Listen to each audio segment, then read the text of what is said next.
밤마다 불상에게 귓속말을 속삭이던 동자승, 마침내 불상이 웃음을 짓자 벌어진 충격적인 일. 안정사는 이름처럼 고요했으나 그 고요는 단순한 소리의 부재가 아니었다. 그것은 오랜 세월 겹겹이 쌓인 침묵의 무게였다. 지리산 깊은 골짜기, 세상의 소음이 겨우 길을 잃고 헤매다 스며드는 그곳에 안정사는 그림자처럼 앉아 있었다.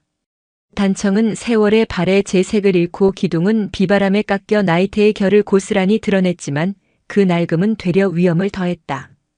그 침묵의 중심에 혜인이 있었다. 올해로 겨우 7살 아직 동자승의 회색 승복이 헐렁한 아이는 제 그림자보다도 조용히 움직였다. 다른 스님들이 고된 하루의 노동을 마치고 깊은 잠에 빠져드는 자시. 혜인은 이불 속에서 조심스럽게 몸을 일으켰다. 잠든 도반들의 숨소리가 파도처럼 고르게 밀려왔다 밀려갔다. 아이는 맨발로 차가운 마룻바닥을 밟았다. 발끝으로 전해지는 냉기가 심장까지 오르는 듯 했지만 그보다 더 큰 무언가가 아이를 법당으로 이끌었다.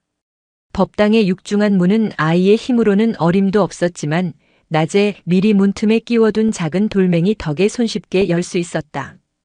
끼익 하고 앓는 소리를 내는 문을 지나 안으로 들어서자 묵직한 향냄새와 오래된 나무의 냄새가 혜인을 감쌌다. 거대한 불상, 석가모니불이 어둠 속에서 희미한 달빛을 받고 있었다. 금빛은 거의 벗겨지고 검붉은 나뭇결이 드러난 목조 불상이었다. 천년의 세월을 견뎌온 고목으로 만들었다는 그 불상은 크기만으로도 어린 혜인을 압도했다. 하지만 혜인은 두렵지 않았다.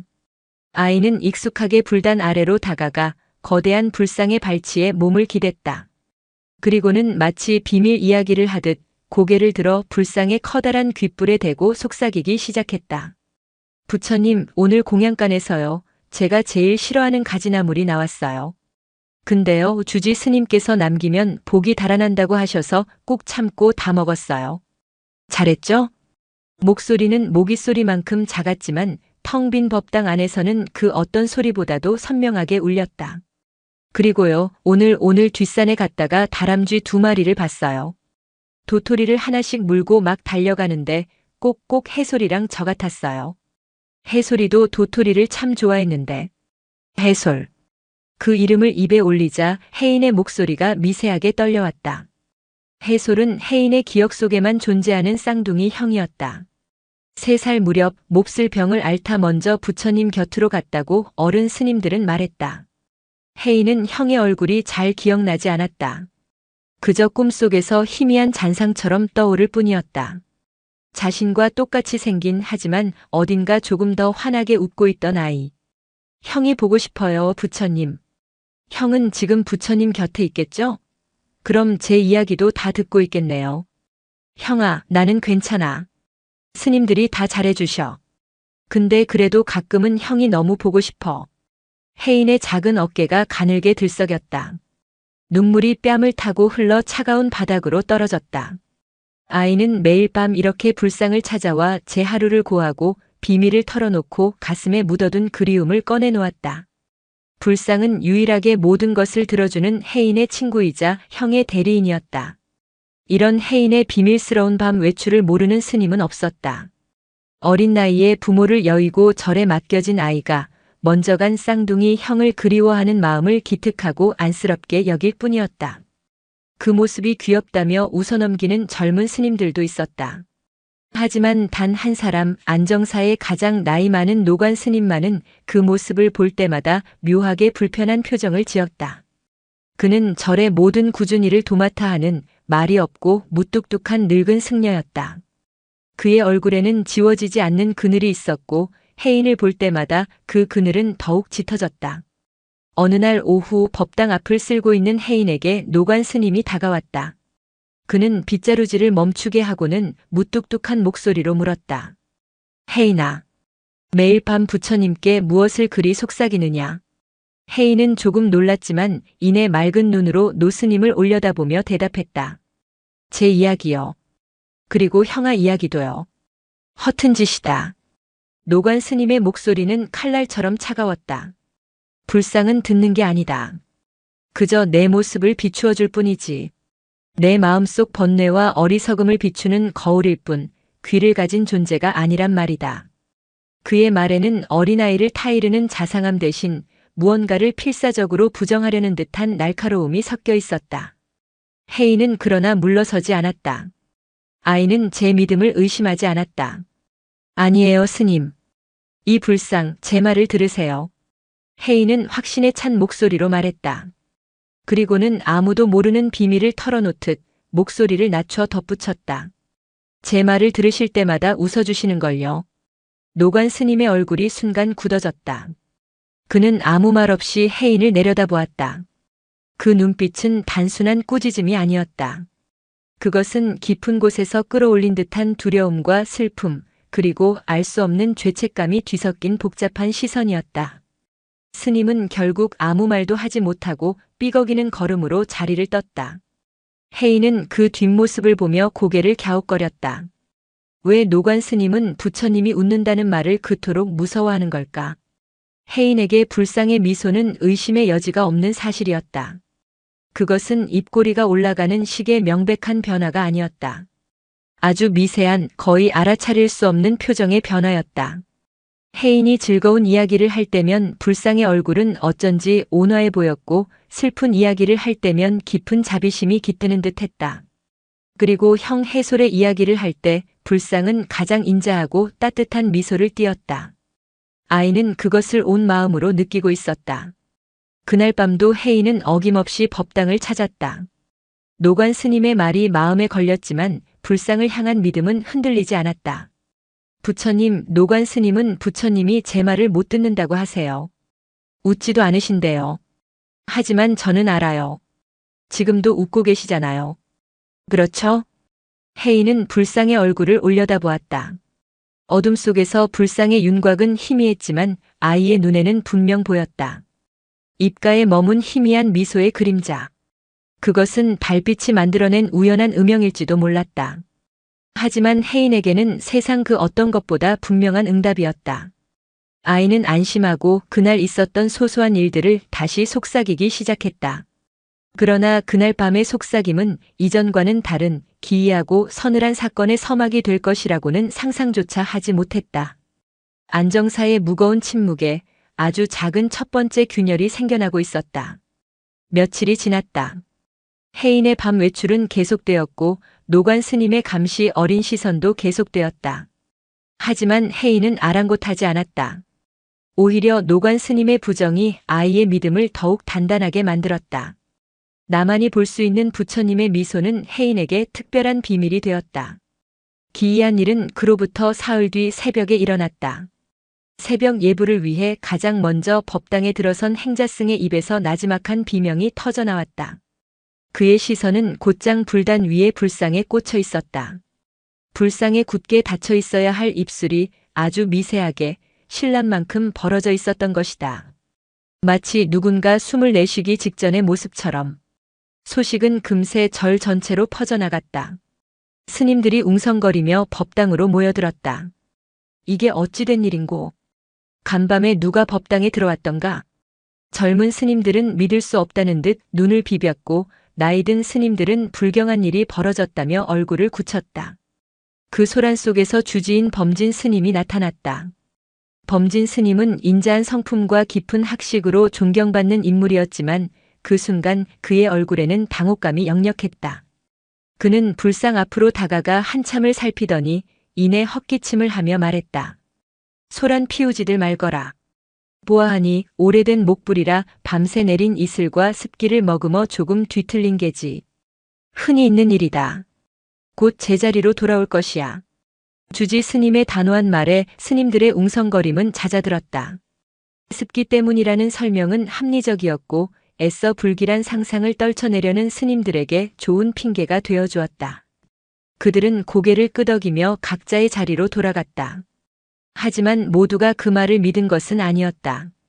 노관 스님은 불상에 벌어진 입술을 바라보며 창백하게 질린 얼굴로 서 있었다. 그의 꽉 담은 입술이 파르르 떨리고 있었다. 그리고 혜인. 다른 스님들 틈에 끼어 그 광경을 지켜보던 혜인은 두려움 대신 기묘한 희열을 느꼈다. 부처님이 입을 여셨어. 혜인에게 그것은 습기나 뒤틀림 같은 현상이 아니었다. 자신의 속삭임에 대한 더 큰 응답이었다. 웃어주시던 부처님이 이제는 무언가 말을 건네려는 것이라고. 아이는 가슴이 벅차올랐다. 보세요, 스님들. 부처님께서 제 말에 웃으시는 거예요. 정말로 웃고 계세요. 혜인이 흥분해서 외쳤지만 아이의 말에 귀 기울이는 이는 없었다. 스님들은 그저 철없는 아이의 상상이라 치부하며 혀를 차거나 안쓰러운 눈빛으로 바라볼 뿐이었다. 오직 노관 스님만이 혜인을 돌아보았다. 그 눈빛은 그만하거라고 절규하는 듯 했다. 그날 밤 혜인의 발걸음은 평소보다 더 조심스러웠다. 낮의 소동 때문에 스님들의 신경이 곤두서 있었기 때문이다. 아이는 그림자 속에 몸을 숨겨 법당에 들어섰다. 불상은 여전히 입술을 미세하게 벌린 채였다.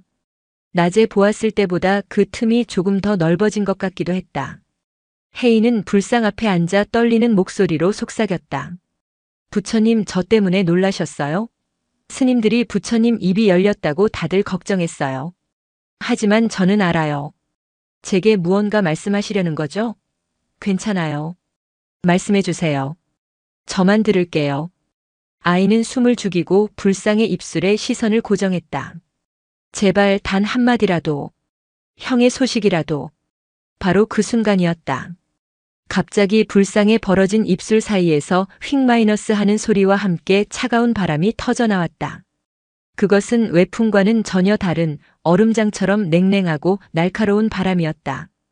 바람은 정확히 혜인을 향해 불어왔고 아이의 헐렁한 승복 옷자락이 공중으로 휘날렸다.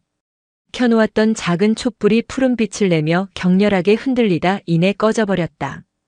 법당 안은 순식간에 암흑과 정적으로 뒤덮였다. 흡! 혜인은 숨을 삼켰다. 방금 전까지 느껴지던 온기는 간데없고 뼈를 애는 듯한 한기가 온몸을 감쌌다.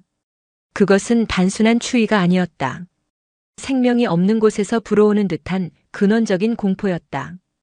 아이는 제 심장이 목구멍까지 치솟는 것을 느꼈다. 웃어주시는 자비로운 부처님이 아니었다. 그 안에는 무언가 다른 것, 이해할 수 없고 감당할 수 없는 거대한 존재가 숨쉬고 있었다. 혜인은 비명조차 지르지 못하고 뒷걸음질 쳤다. 발이 꼬여 엉덩방아를 찧었지만 아픔을 느낄 겨를도 없었다. 아이는 거의 기다시피 하여 법당 문으로 향했다. 덜덜 떨리는 손으로 문을 잡고 있는 힘껏 닫아버렸다. 쿵 하고 문이 닫히는 소리가 고요한 산사에 메아리 쳤다. 혜인은 방으로 돌아와 이불을 머리끝까지 뒤집었었다. 온몸이 사시나무처럼 떨렸다. 차가운 바람의 감촉이 살갗에 생생하게 남아있었다. 그건 환각이 아니었다. 분명 불상의 입에서 나온 것이었다. 잘못했어. 내가 부처님을 화나게 한 거야. 아이는 밤새 공포에 떨며 뜬 눈으로 새벽을 맞았다. 다음 날 아침 법당 문은 굳게 닫혀 있었다. 주지 스님은 불상의 훼손이 우려되니 보수가 끝날 때까지 누구도 출입을 금한다는 엄명을 내렸다.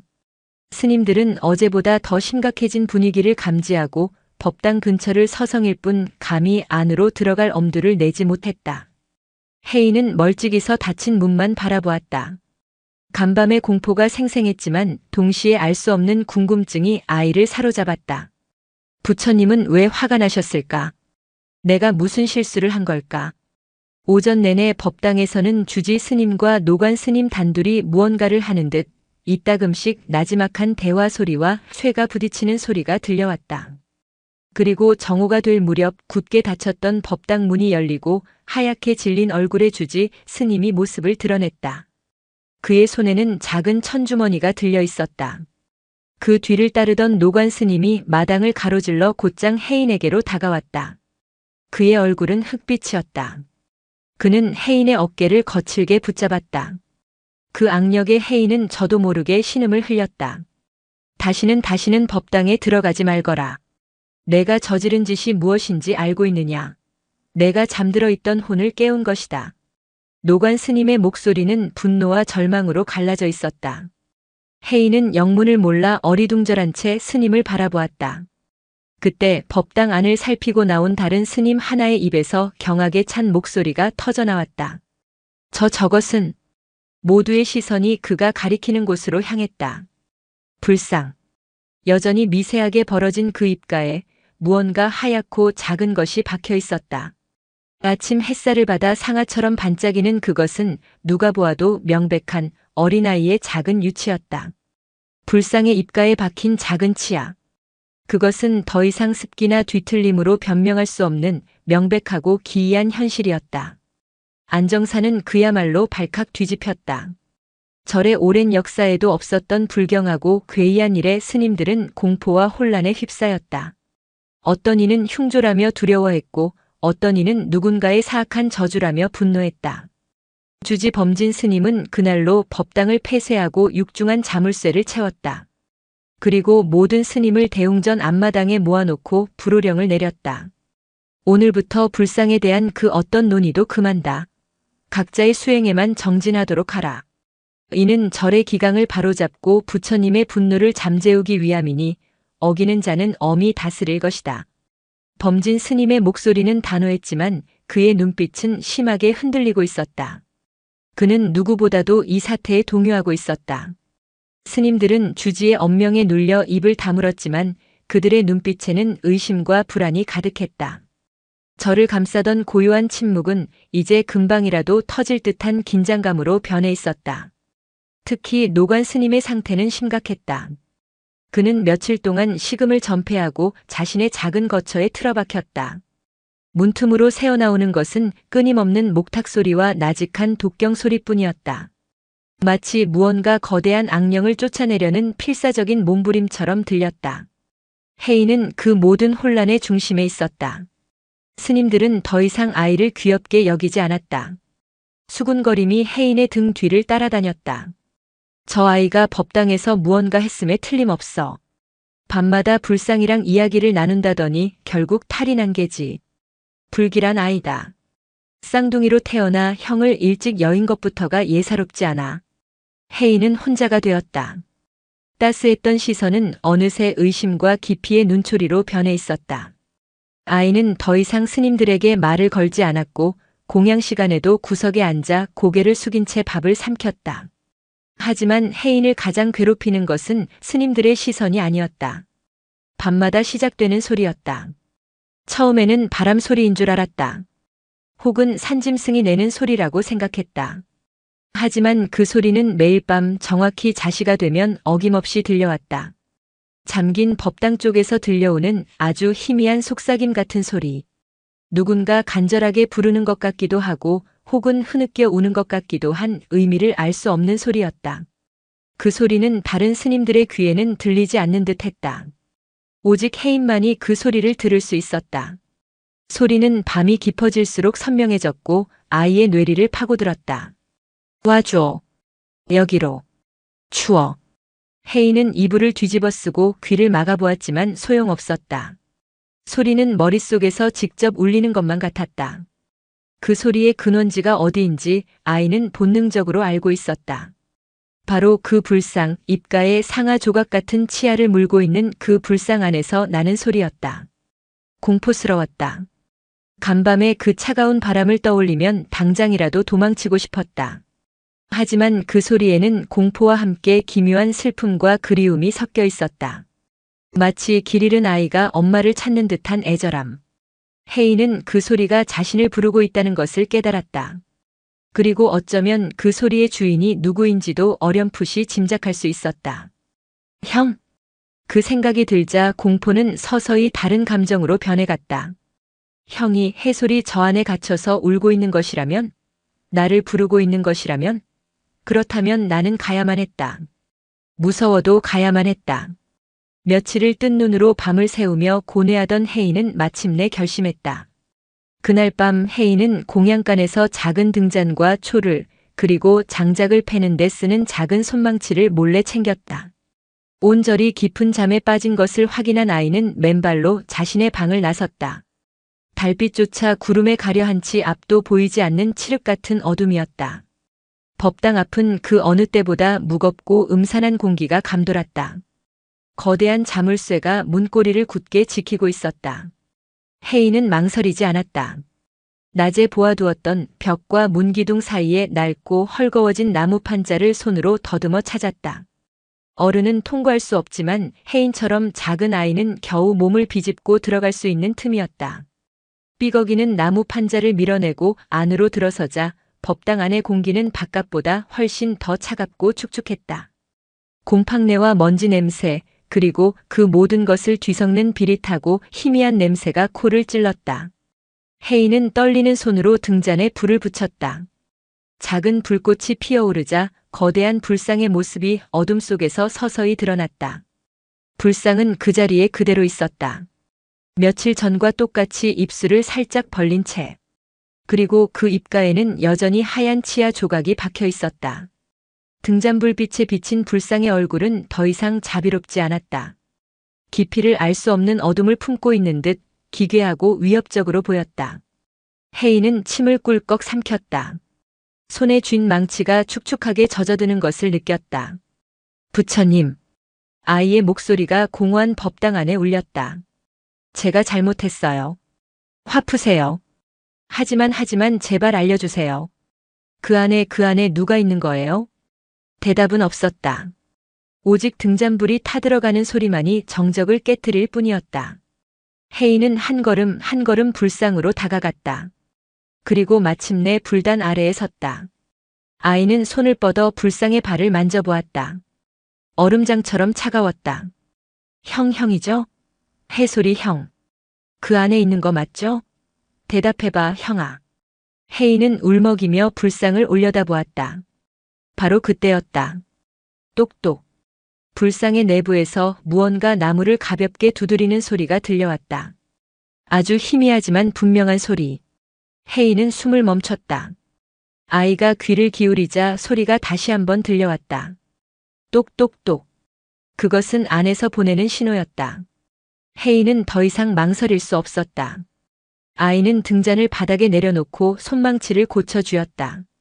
그리고 불상에 벌어진 입술, 그 작은 틈으로 손가락을 조심스럽게 밀어넣었다.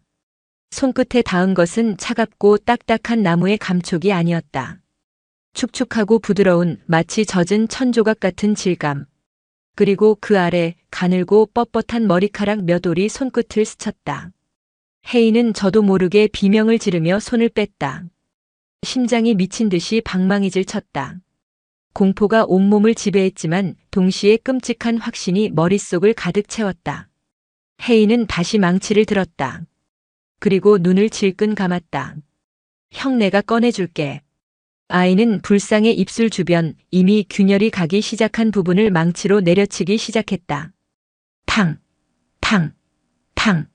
낡은 목조 불상은 생각보다 쉽게 부서져 내렸다. 나무 조각과 함께 먼지가 자욱하게 피어올랐다. 몇 번의 충격이 가해지자 불상의 얼굴 일부가 쩍 소리를 내며 갈라졌다. 그 틈으로 등잔불빛이 스며들자 어둡고 좁은 불상의 내부가 드러났다. 그리고 혜인은 보았다. 그 안에는 웅크린 자세로 자신과 똑같은 얼굴을 한 아이가 있었다. 회색 승복을 입고 두 눈을 감은 채 마치 오랜 잠에 빠진 것처럼. 하지만 그 창백한 피부와 미동도 없는 모습은 그 아이가 살아있지 않다는 것을 말해주고 있었다. 등잔불이 흔들리며 아이의 얼굴에 그림자를 드리웠다. 그 얼굴은 혜인이 아주 어릴 적 기억나지 않는 꿈속에서 보았던 바로 그 얼굴이었다. 혜인의 손에서 망치가 툭 하고 떨어졌다. 아이의 눈에서 뜨거운 눈물이 쉴 새 없이 흘러내렸다. 공포도 놀라움도 아니었다. 아주 깊고 근원적인 슬픔.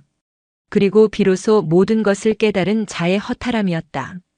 그토록 매일 밤 찾아와 말을 걸었던 존재. 웃어준다고 믿었던 존재. 내 이야기를 들어주던 형의 영혼. 그것은 불상 바깥이 아닌 바로 이 안에 있었다. 형아. 혜인은 무너져 내린 불상 조각 사이로 손을 뻗어 차갑게 식어버린 또 다른 자신의 뺨을 어루만졌다. 나였구나. 형을 부르던 게 나였어. 망치가 바닥에 부딪히는 쇠소리는 새벽의 정적을 깨는 날카로운 파열음이었다. 그 소리는 잠결에 뒤척이던 젊은 스님들의 귀에는 닿지 않았을지 몰라도 평생을 죄책감이라는 가위에 눌려 얕은 잠을 자던 두 늙은 승려의 심장에는 천둥처럼 내리꽂혔다. 가장 먼저 법당으로 달려온 것은 노관 스님이었다. 그는 잠옷바람의 맨발이었다. 쿵, 쿵, 쿵. 낡은 마루가 그의 성급한 발걸음 아래 비명을 질렀다. 그는 이미 알고 있었다. 올 것이 왔다고 닫아두었던 지옥의 문이 마침내 열렸다고. 뜯겨나간 문틈으로 들어선 그의 눈에 들어온 광경은 그의 남은 생을 죄로 만들어버리기에 충분했다. 부서진 불상의 파편들. 그 앞에 주저앉은 어린 동자승 해인.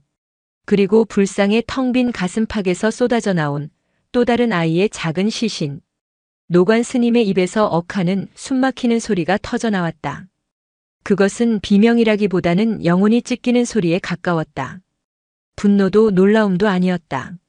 수십 년간 골마 터지다 못해 제살이 되어버린 죄가 마침내 눈앞에 형체를 드러낸 것에 대한 절망적인 체념이었다. 그는 다리가 풀려 그 자리에 주저앉았다.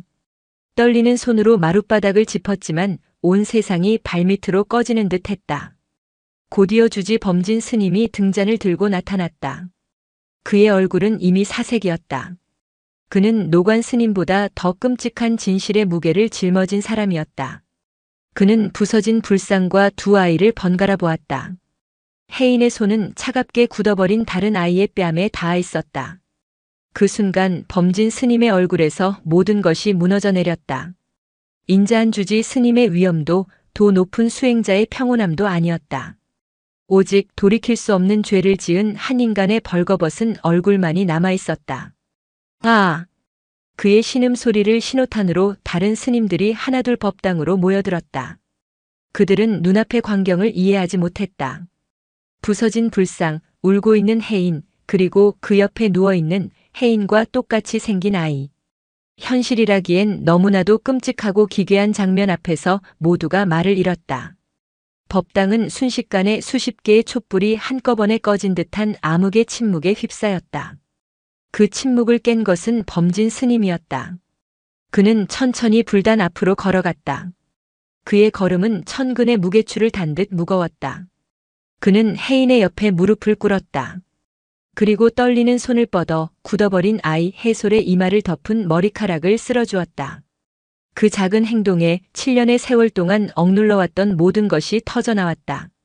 내가 죽였다. 범진 스님의 목소리는 갈라지고 흩어졌다. 이 아이 해솔이는 내가 이 불상 안에 가두어 죽였다. 웅성거림이 파도처럼 일었다. 스님들은 자신의 귀를 의심했다. 존경하던 주지 스님의 입에서 나온 말이라고는 믿을 수 없었다. 범진 스님은 흐느낌을 삼키며 고통스러운 고백을 시작했다. 7년 전 이 불상을 처음 이 법당에 모시던 날이었지. 그의 눈은 더 이상 현재를 보고 있지 않았다. 그는 아득한 과거의 어느 비오는 날로 돌아가 있었다. 7년 전 늦여름. 안정사는 지금보다 더 쇠락해 있었다. 젊은 주지였던 범진은 기울어가는 절을 일으키기 위해 모든 것을 걸었다. 그는 수년간 시주를 얻으러 전국을 떠돌았고 마침내 천년 묵은 느티나무를 구해 당대 최고의 목불 장인에게 불상 조성을 의뢰했다. 그 불상은 안정사의 재건을 위한 희망이자 범진 자신의 야망 그 자체였다. 불상이 완성되어 법당으로 옮겨지던 날은 유난히 굳은 비가 내렸다. 당시 5살이던 쌍둥이 동자승 혜인과 해솔은 절의 귀염둥이였다. 어른들이 불상을 옮기는 육중한 소리와 외침 속에서 두 아이는 그들만의 놀이에 빠져 있었다. 법당의 거대한 기둥들을 숲 삼아 술래잡기를 하고 있었다. 형아, 어디야? 혜인의 목소리가 울리면 어딘가에서 해솔의 까르르 웃는 소리가 답했다. 여기지롱. 그때 범진은 불상을 제자리에 안치하고 마지막으로 불상 뒷면의 복장 공간을 덮는 나무판을 닫으라고 지시했다. 비는 점점 거세지고 일꾼들은 서둘러 작업을 마무리하려 했다. 바로 그 어수선한 틈에 장난기가 발동한 해솔이 모두의 눈을 피해가 안치된 불상의 텅 빈 내부로 쏙 들어가 숨어버렸다. 그것은 아이에게 완벽한 숨바꼭질 장소였다. 동생 혜인은 형을 찾다 지쳐 불단 아래에서 웅크리고 잠이 들어버렸다. 아무도 보지 못했다. 해솔이 어둠 속으로 사라지는 그 순간을 일꾼들은 범진의 지시에 따라 굵은 못으로 불상 뒷면을 단단히 봉했다. 쿵, 쿵 못 박는 소리가 빗소리에 섞여 울려 퍼졌다. 그리고 곧이어 범진의 주도 아래 불상의 눈을 그리는 점안식이 거행되었다. 불상의 영혼을 불어넣는 신성한 의식. 하지만 그 순간 불상의 어두운 태내에서는 작은 영혼이 공포에 질려 숨죽이고 있었다. 의식이 끝나고 저녁 공양 시간이 되어서야 사람들은 해솔이 없어진 것을 알았다. 해솔아, 해솔아. 스님들의 애타는 부름이 빗속의 산사를 헤맸다. 잠에서 깬 혜인은 울며 형을 찾았다. 수색은 밤새도록 이어졌다. 다음 날 비가 그치자 경찰까지 동원되어 온 산을 샅샅이 뒤졌다.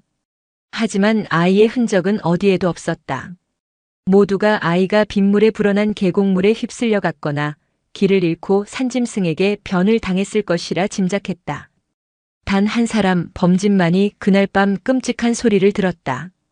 예불을 마치고 홀로 법당에 앉아 새로 모신 불상을 바라보는데 불상 안에서 아주 희미하게 무언가 나무를 긁는 듯한 소리가 들려왔다. 사각사각 범진은 처음엔 갓 만든 나무가 자리를 잡으며 내는 소리려니 하고 넘겼다. 하지만 소리는 마치 살려달라는 작은 동물의 발톱질처럼 처절하게 이어졌다. 순간 그의 머릿속에 섬광처럼 한 가지 가능성이 스쳐 지나갔다. 설마? 그는 미친 듯이 불상으로 달려갔다. 귀를 대어보았다. 소리는 더 이상 들리지 않았다. 침묵. 아이가 그 안에? 아니다. 그럴 리가 없다. 만약 그렇다면 자신이 방금 점안식을 마친 이 신성한 불상은 아이를 가둔 관이 된다. 자신의 모든 것을 바친 이 위대한 불사는 한 아이를 산채로 매장한 끔찍한 범죄가 된다. 안정사의 제거는커녕 절은 문을 닫아야 할 것이고 자신은 파괴승이 되어 손가락질 받을 것이다. 공포와 야망이 그의 양심을 짓눌렀다. 그는 애써 그 가능성을 부정했다. 헛것을 들은 것이라고 과로 때문이라고 스스로를 세뇌했다. 다음 날 소리는 더 이상 들리지 않았다. 범진은 안도하는 동시에 심장이 얼어붙는 것을 느꼈다. 목불 작업을 총괄했던 노관은 당시 평신도 목수였다. 그는 범진에게 조심스럽게 물었다. 스님, 혹시 아이가 그 안에? 그는 아이가 불상 근처에서 노는 것을 마지막으로 보았기 때문이다.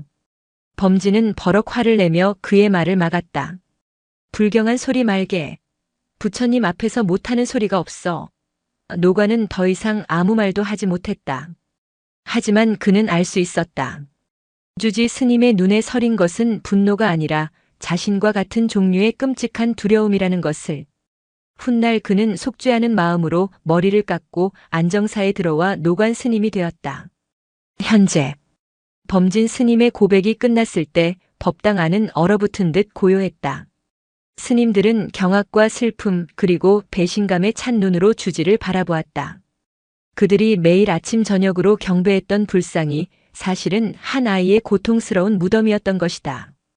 혜인은 주저앉은 채 꼼짝도 하지 않았다. 모든 조각이 맞춰졌다. 기억나지 않던 어린 시절의 단편들. 빗소리, 나무 냄새, 숨바꼭질, 형의 웃음소리, 그리고 잠에서 깨어났을 때의 지독한 허전함. 그것은 형을 잃은 슬픔이 아니었다. 몸의 절반이 잘려나간 듯한 생생한 상실감이었다. 7년 동안 밤마다 불상을 찾아와 속삭였던 것은 죽은 형의 영혼을 위로하기 위함이 아니었다. 어둠 속에 갇혀버린 또 다른 나에게 나 여기 살아있다고, 혼자가 아니라고 필사적으로 보내는 신호였던 것이다. 그때였다. 덱마이너스. 고요를 깨고 절의 범종이 낮고 무겁게 울렸다. 새벽 예불을 알리는 소리가 아니었다. 그것은 한 영혼의 죽음을 알리는 7년 늦은 명종 소리였다. 누가 쳤는지 모를 그 종소리는 안정사에 드리워진 죄의 빛깔을 온 산에 알리는 듯 깊고 슬프게 울려 퍼졌다. 범진 스님의 고백은 끝났지만 이야기는 이제 시작이었다. 그의 말은 7년간 굳게 닫혀있던 판도라의 상자를 연 것이나 다름없었다. 상자에서 쏟아져 나온 것은 절망과 슬픔, 그리고 감당할 수 없는 진실의 무게였다. 그 후로 나는 매일 밤 이 아이에게 기도를 올렸네. 범진 스님은 텅 빈 눈으로 허공을 응시하며 말을 이었다. 불상에 절을 하는 것이 아니었어. 이 안에 잠든 해솔이에게 참여하는 것이었지. 부처님의 자비로운 품 안에서 고이 잠들라고 그것이 내가 이 아이에게 해줄 수 있는 유일한 속죄라고 믿었네. 이 불상을 깨트리는 순간 안정사는 물론 나 자신도 끝장이라고 생각했으니까. 이 비밀을 무덤까지 가져가는 것이 해소리를 위한 나의 업보라고 그렇게 스스로를 기만하며 7년을 버텨왔네. 그의 목소리는 처절했다. 옆에서 듣고 있던 노관 스님이 흐느끼며 입을 열었다. 저 또한 죄인입니다. 스님의 눈빛에서 진실을 보았지만 감히 입을 열지 못했습니다. 저 역시 이 불상을 만드는데 평생의 기술을 바쳤기에 제 작품이 아이의 관이 되었다는 사실을 인정하고 싶지 않았습니다. 그래서 저 아이가 불상에 속삭일 때마다 그토록 불안했던 겁니다. 아이가 닫아버린 진실의 문을 다시 두드리는 것만 같아서. 두 늙은 승려의 참회는 법당 안의 공기를 더욱 무겁게 짓눌렀다. 다른 스님들은 그들을 비난할 수도 위로할 수도 없었다. 지난 7년간 그들 역시 아무것도 모른 채 이 끔찍한 무덤 앞에서 머리를 조아리고 소원을 빌어왔던 것이다. 그들의 믿음은 송두리째 흔들리고 있었다. 그 모든 혼란 속에서 혜인은 고개를 들었다. 아이는 울고 있지 않았다. 그저 멍하니 제 옆에 누워있는 형의 얼굴을 내려다보고 있었다. 범진 스님의 이야기는 혜인의 머릿속에 잠들어 있던 기억의 파편들을 하나씩 건드려 깨우고 있었다. 희미한 이미지들이 눈앞을 스쳤다.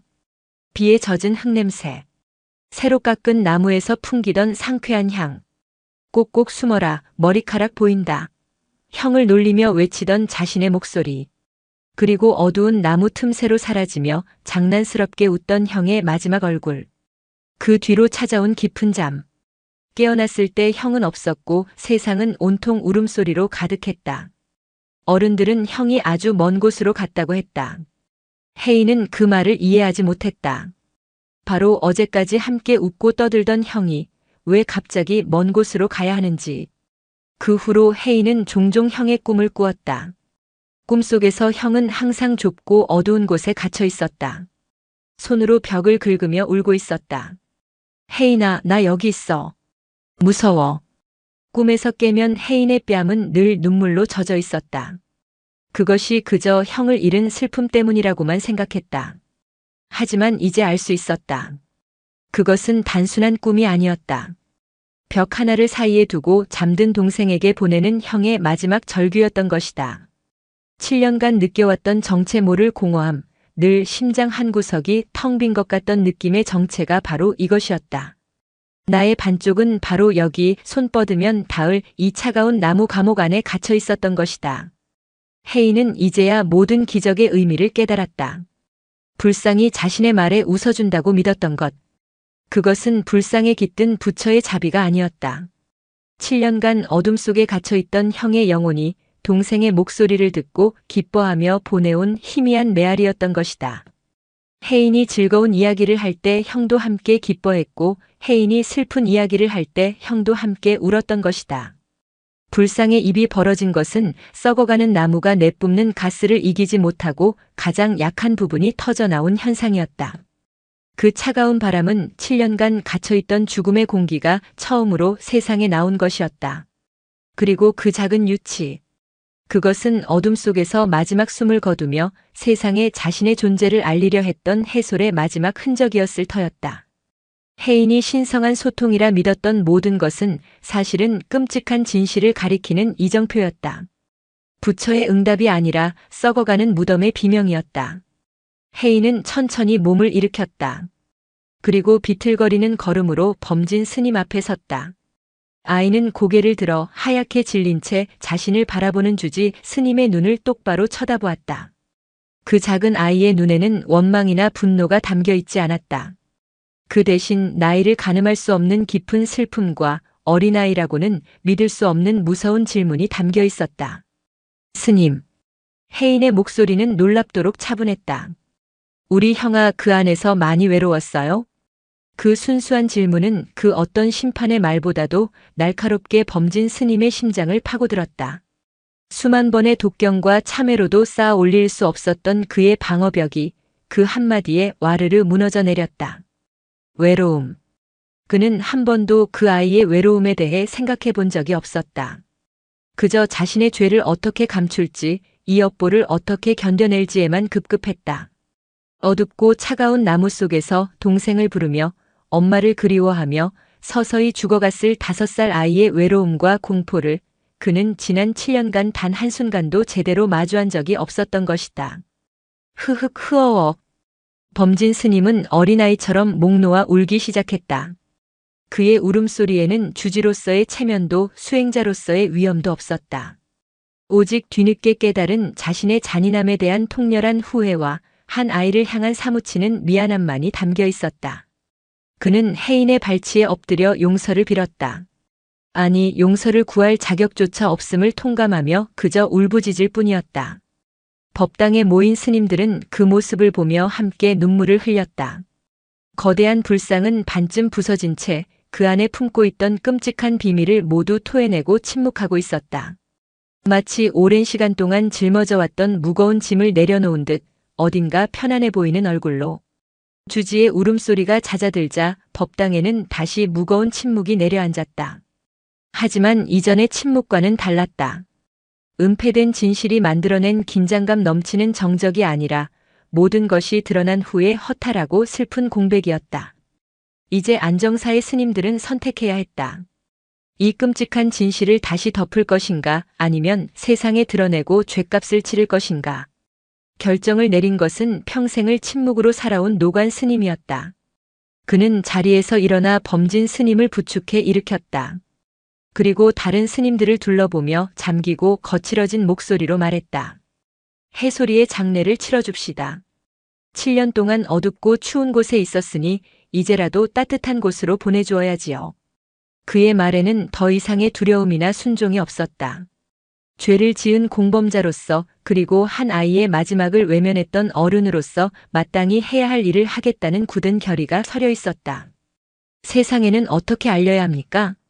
한 젊은 스님이 떨리는 목소리로 물었다. 노관 스님은 부서진 불상을 돌아보았다. 숨길 수 있는 것도 숨겨서도 안 되는 일입니다. 우리는 부처님께 죄를 지은 것이 아니라 한 아이에게 씻을 수 없는 죄를 지은 것입니다. 죗값은 우리가 받아야지요. 그의 말에 아무도 이의를 제기하지 않았다. 그날부터 안정사에서는 소리 없는 진혼곡이 시작되었다.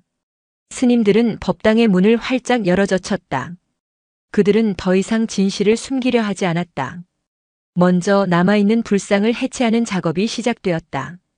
그것은 불상을 파괴하는 행위가 아니었다. 7년간 해소를 가두었던 감옥을 부수고 그 영혼을 해방시키는 신성한 의식이었다. 스님들은 망치와 정을 들고 조심스럽게 불상의 몸체를 조각내기 시작했다. 쿵, 쿵, 쇠와 나무가 부딪히는 소리가 더 이상 폭력적으로 들리지 않았다. 그것은 닫힌 문을 여는 노크 소리처럼, 잠든 영혼을 깨우는 자명종 소리처럼 들렸다. 나무 조각들이 하나씩 떨어져 나갈 때마다 7년 묵은 어둠과 한기가 법당 밖으로 새어나왔다. 혜인은 그 모든 과정을 묵묵히 지켜보았다. 아이는 울지 않았다. 그저 마침내 세상 밖으로 나온 형의 작은 몸 곁을 지킬 뿐이었다. 스님들이 조심스럽게 시신을 수습하여 깨끗한 삼배로 감쌌다. 7년의 세월은 아이를 미라처럼 만들어 놓았지만 그 얼굴만은 이상할 정도로 평온했다. 마치 긴잠에 빠져 있는 듯한 모습이었다. 혜인은 형의 곁에 가만히 앉아 지난 7년간 불쌍에게 속삭였던 모든 이야기를 다시 들려주었다. 형아, 나 어제는 뒷산에서 산딸기를 이만큼이나 땄어. 형도 산딸기 좋아했지? 우리가 같이 먹었으면 정말 맛있었을 텐데. 스님들이 나 글 가르쳐 주신다. 이제 내 이름도 쓸 수 있어. 혜인. 바다해 도장인. 형아 이름은 해솔. 바다해 거느릴 솔. 우리 이름은 바다를 닮았대. 형, 나는 이제 괜찮아. 형이 거기서 얼마나 무섭고 외로웠을지 아니까 이제 화가 나지 않아. 그냥 너무 보고 싶었어. 아이의 목소리는 법당을 채우고 나무를 해체하는 스님들의 귓가에 스며들었다. 그것은 죽은 이를 향한 독경보다도 더 슬프고 간절한 추도의 말이었다. 며칠 후 해솔의 작은 몸을 위한 다비식이 거행되었다. 절 뒤뜰에 정성껏 쌓아 올린 장작더미 위에 아이의 몸이 뉘어졌다. 범진 스님과 노관 스님은 삭발하고 회색 죄수복으로 갈아입은 채 답의식에 참석했다. 그들은 이미 경찰의 모든 사실을 자백했고 법의 심판을 기다리는 중이었다. 범진 스님이 떨리는 손으로 장작더미에 불을 붙였다. 불길이 붉은 혀를 날름거리며 순식간에 장작을 집어삼켰다. 활활 타오르는 불길 속에서 7년간 어둠 속에 갇혀있던 해솔의 작은 몸은 한 줌의 재로 돌아가고 있었다. 혜인은 불꽃을 가만히 바라보았다. 타오르는 불길 속에서 아이는 희미한 형상을 보았다. 자신과 똑같이 생긴 아이가 환하게 웃으며 손을 흔들고 있었다. 고마워, 혜인아. 이제 괜찮아. 그 환영을 향해 혜인도 희미하게 미소 지었다. 눈에서는 뜨거운 눈물이 흘러내렸다. 슬픔의 눈물이 아니었다. 마침내 이루어진 완전한 작별의 눈물이었다. 불꽃은 밤새 타올랐고 한 줌의 재와 함께 안정사의 길고 어두웠던 비밀도 함께 태워버렸다. 다음 날 해솔의 유골은 절 앞을 흐르는 계곡물에 뿌려졌다. 하얀 뼈가루가 햇살을 받아 반짝이며 물살을 따라 흩어졌다. 이제 해솔은 더 이상 좁고 어두운 나무 감옥이 아닌 자유로운 물줄기를 따라 넓은 바다로 흘러갈 것이다. 모든 것이 끝났다. 안정사는 곧 폐쇄될 것이고 남은 스님들은 뿔뿔이 흩어질 것이다. 혜인은 다른 절로 보내지게 될 터였다. 아이는 마지막으로 텅 비어버린 법당에 들어섰다. 불상이 있던 자리에는 네모난 흔적만이 남아있었다. 그 흔적을 바라보던 혜인은 그곳이 더 이상 비어있지 않다는 것을 느꼈다. 눈에 보이는 불상은 사라졌지만 이제 혜인의 마음속에는 영원히 사라지지 않을 형의 모습이 자리 잡았다. 더 이상 그리움의 대상이 아닌 언제나 함께하는 온전한 반쪽으로서 혜인은 법당을 나서며 하늘을 올려다보았다. 맑고 푸른 가을 하늘 위로 한 쌍의 새가 나란히 날아가고 있었다. 아이는 그 새들을 보며 나지막이 속삭였다. 이제 혼자가 아니야. 그 목소리는 더 이상 불상의 귀를 향한 속삭임이 아니었다. 제 안에 살아 숨쉬는 형에게 그리고 앞으로 살아갈 자기 자신에게 하는 고요하지만 단단한 약속이었다. 해솔의 뼈가루가 계곡물에 모두 흩어지고 채 하루가 지나지 않았을 때 안정사의 천년 묵은 침묵은 기어이 세상의 소음에게 자리를 내주고 말았다. 그것은 산새 소리도 풍경 소리도 스님들의 독경 소리도 아니었다. 골짜기 아래에서부터 흙먼지를 일으키며 다가오는 생경하고 날카로운 기계음이었다. 처음에는 이명처럼 들리던 소리는 점차 가까워지더니 이내 여러 대의 차량이 내지르는 엔진음과 사이렌 소리로 선명해졌다. 안정사 역사상 단 한 번도 산문을 넘어온 적 없는 푸른색과 붉은색의 경광등이 낡은 기와와 단청 위를 어지럽게 비췄다. 속세의 법이 산사의 법을 심판하기 위해 도착한 것이다. 차에서 내린 것은 제복을 입은 경찰들과 그들보다 더 날카로운 눈빛으로 주위를 훑는 사복 차림의 형사들이었다. 그들의 구둣발은 이끼 낀 돌계단을 무심하게 짓밟았고 허리에 찬 무전기에서는 알아들을 수 없는 소리가 끊임없이 새어나왔다. 스님들은 어찌할 바를 모르고 대웅전 앞마당에 모여서서 자신들의 성역이 침범당하는 광경을 속수무책으로 바라보았다. 그들의 눈에는 두려움과 수치심 그리고 이제 모든 것이 끝났다는 체념이 뒤섞여 있었다. 범진 스님과 노관 스님은 법당 앞에 조용히 무릎을 꿇고 있었다. 그들은 도망치지도 변명하지도 않았다. 마치 오랫동안 기다려온 손님을 맞이하는 것처럼 담담하게 자신들에게 다가오는 법의 심판을 받아들였다. 안정사 주지 범진 그리고 노관 스님 되십니까? 나이가 지긋해 보이는 형사팀장이 다가와 물었다. 그의 목소리는 감정이 배제되어 있었지만 그 때문에 오히려 더 서늘하게 들렸다. 그렇소. 범진 스님이 고개를 들어 대답했다. 그의 목소리에는 더 이상 권위가 실려 있지 않았다. 아동 사체 유기 및 은닉 혐의로 두 분을 긴급 체포합니다. 변호사를 선임할 수 있으며 형사가 기계적으로 권리를 고지하는 동안 다른 형사들은 노란색 통제선을 꺼내 법당 주변을 둘러치기 시작했다. 출입금지 POLICE LINE DONOTCROSS. 그 노란 띠는 성과 속을 가르는 경계선이자 안정사의 죄를 세상에 공표하는 낙인이었다. 혜인은 마루 끝에 홀로 앉아 그 모든 것을 지켜보고 있었다. 아이는 더 이상 이 거대한 사건의 일부가 아닌 제3자가 되어버린 듯한 기묘한 이질감을 느꼈다.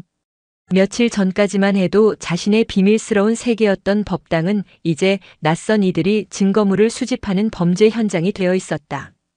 그들이 조심스럽게 쓸어 담는 나무 파편 하나하나, 먼지 한 톨에도 형의 시간이, 자신의 속삭임이 깃들어 있다는 사실을 저들은 알까? 한 젊은 여경이 혜인에게 다가와 눈을 맞추며 부드럽게 물었다. 얘야, 내가 혜인이니? 괜찮니? 놀랐을 텐데 잠깐 아저씨들이랑 이야기 좀 할 수 있을까? 혜인은 말없이 고개를 끄덕였다. 아이는 요사체의 작은 방으로 안내되었다. 방 안에는 아까 그 형사팀장과 또 다른 기록 담당 형사가 기다리고 있었다.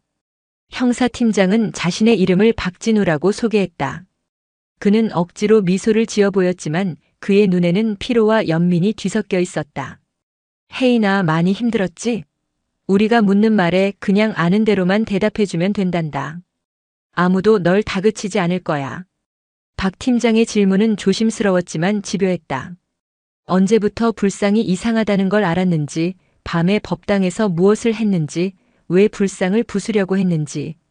혜인은 자신이 겪었던 일들을 두서없이 하지만 정직하게 털어놓았다. 불상님이 제 말을 들어주셨어요. 제가 형아 이야기를 할 때마다 웃어주셨어요.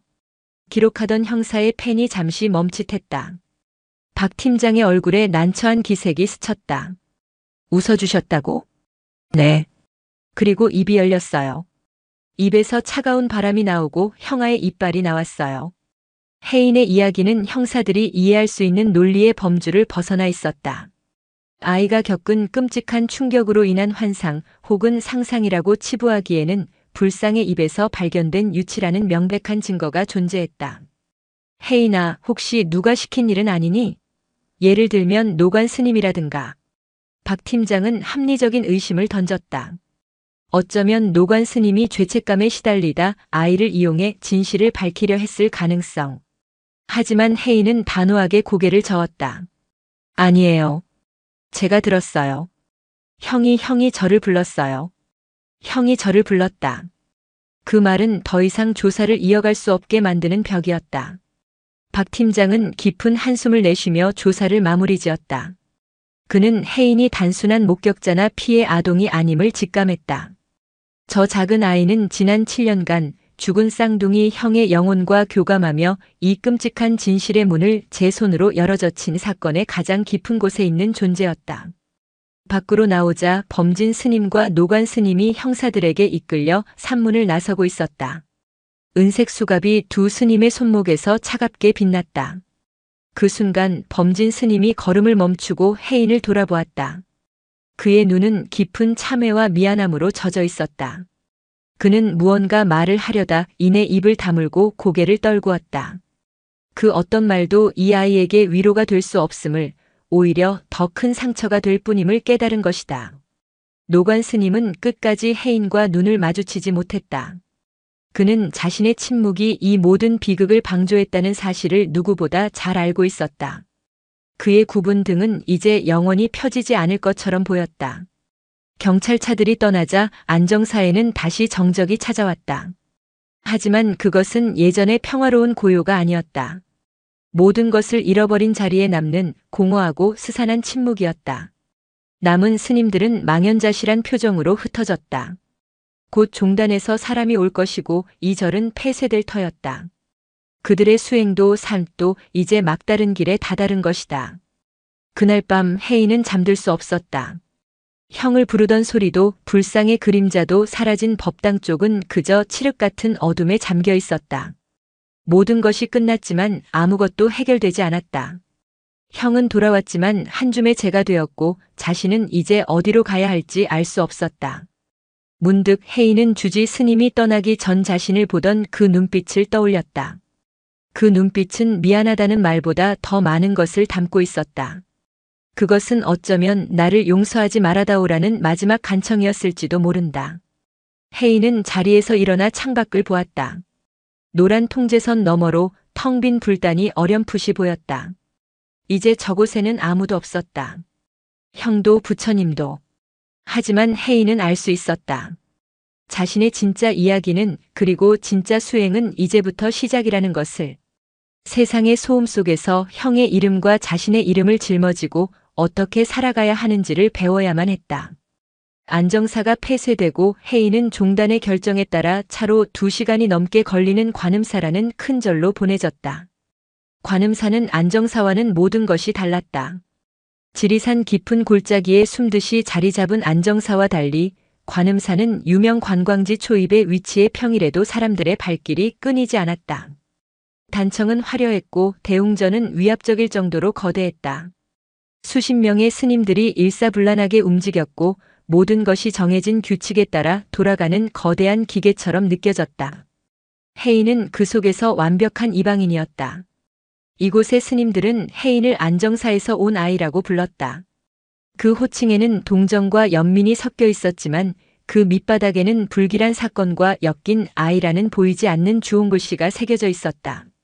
어린 동자승들은 혜인에게 말을 거는 것을 어려워했고 어른 스님들은 아이를 어떻게 대해야 할지 몰라 거리를 두었다. 혜인은 대부분의 시간을 침묵 속에서 보냈다. 그는 새로운 환경에 적응하려 애쓰지 않았다. 새벽 예불에 참석하고 공양을 하고 주어진 울력을 했지만 그의 영혼은 여전히 부서진 불상이 있던 안정사의 텅 빈 법당을 헤매고 있었다. 밤이 되면 트라우마는 더욱 선명해졌다. 꿈속에서 혜인은 끝없이 어둡고 좁은 나무 복도를 헤맸다. 벽에서는 축축한 물기가 배어나왔고 저 멀리서 형이 우는 소리가 들려왔다. 혜인아, 나 여기 있어. 무서워. 혜인은 필사적으로 소리가 나는 쪽으로 달려갔지만 복도는 끝이 없었다. 그러다 문득 발밑을 보면 발목까지 차오른 물에 젖은 천 조각과 머리카락들이 떠다니고 있었다. 혜인은 비명을 지르며 잠에서 깨어났고 그때마다 등은 식은 땀으로 흥건했다. 관음사의 주지인 원명 스님은 혜인을 안쓰럽게 여겼지만 섣불리 다가가지 못했다. 그는 혜인에게 글공부를 가르치는 학생 지연에게 아이를 잘 살펴봐 달라고 부탁했다. 지연 스님은 젊고 총명했으며 다른 스님들과는 달리 혜인을 편견 없이 대하려 노력했다. 어느 날 오후 지연 스님은 무건 수행이라도 하듯 툇마루에 앉아있는 혜인에게 다가가 옆에 나란히 앉았다. 혜인아, 아직도 형 꿈을 꾸느냐? 혜인은 놀라 지연 스님을 쳐다보았다. 자신이 악몽을 꾼다는 사실을 말한 적이 없었다. 지연 스님은 희미하게 미소 지으며 말했다. 밤마다 내가 앓는 소리를 듣는다. 괜찮다. 아픈 기억은 그렇게라도 밖으로 나와야 낫는 법이니. 혜인은 처음으로 누군가에게 자신의 고통을 들킨 것 같은 기분에 자신도 모르게 눈물을 글썽였다. 지연 스님은 아이의 어깨를 토닥이며 말을 이었다.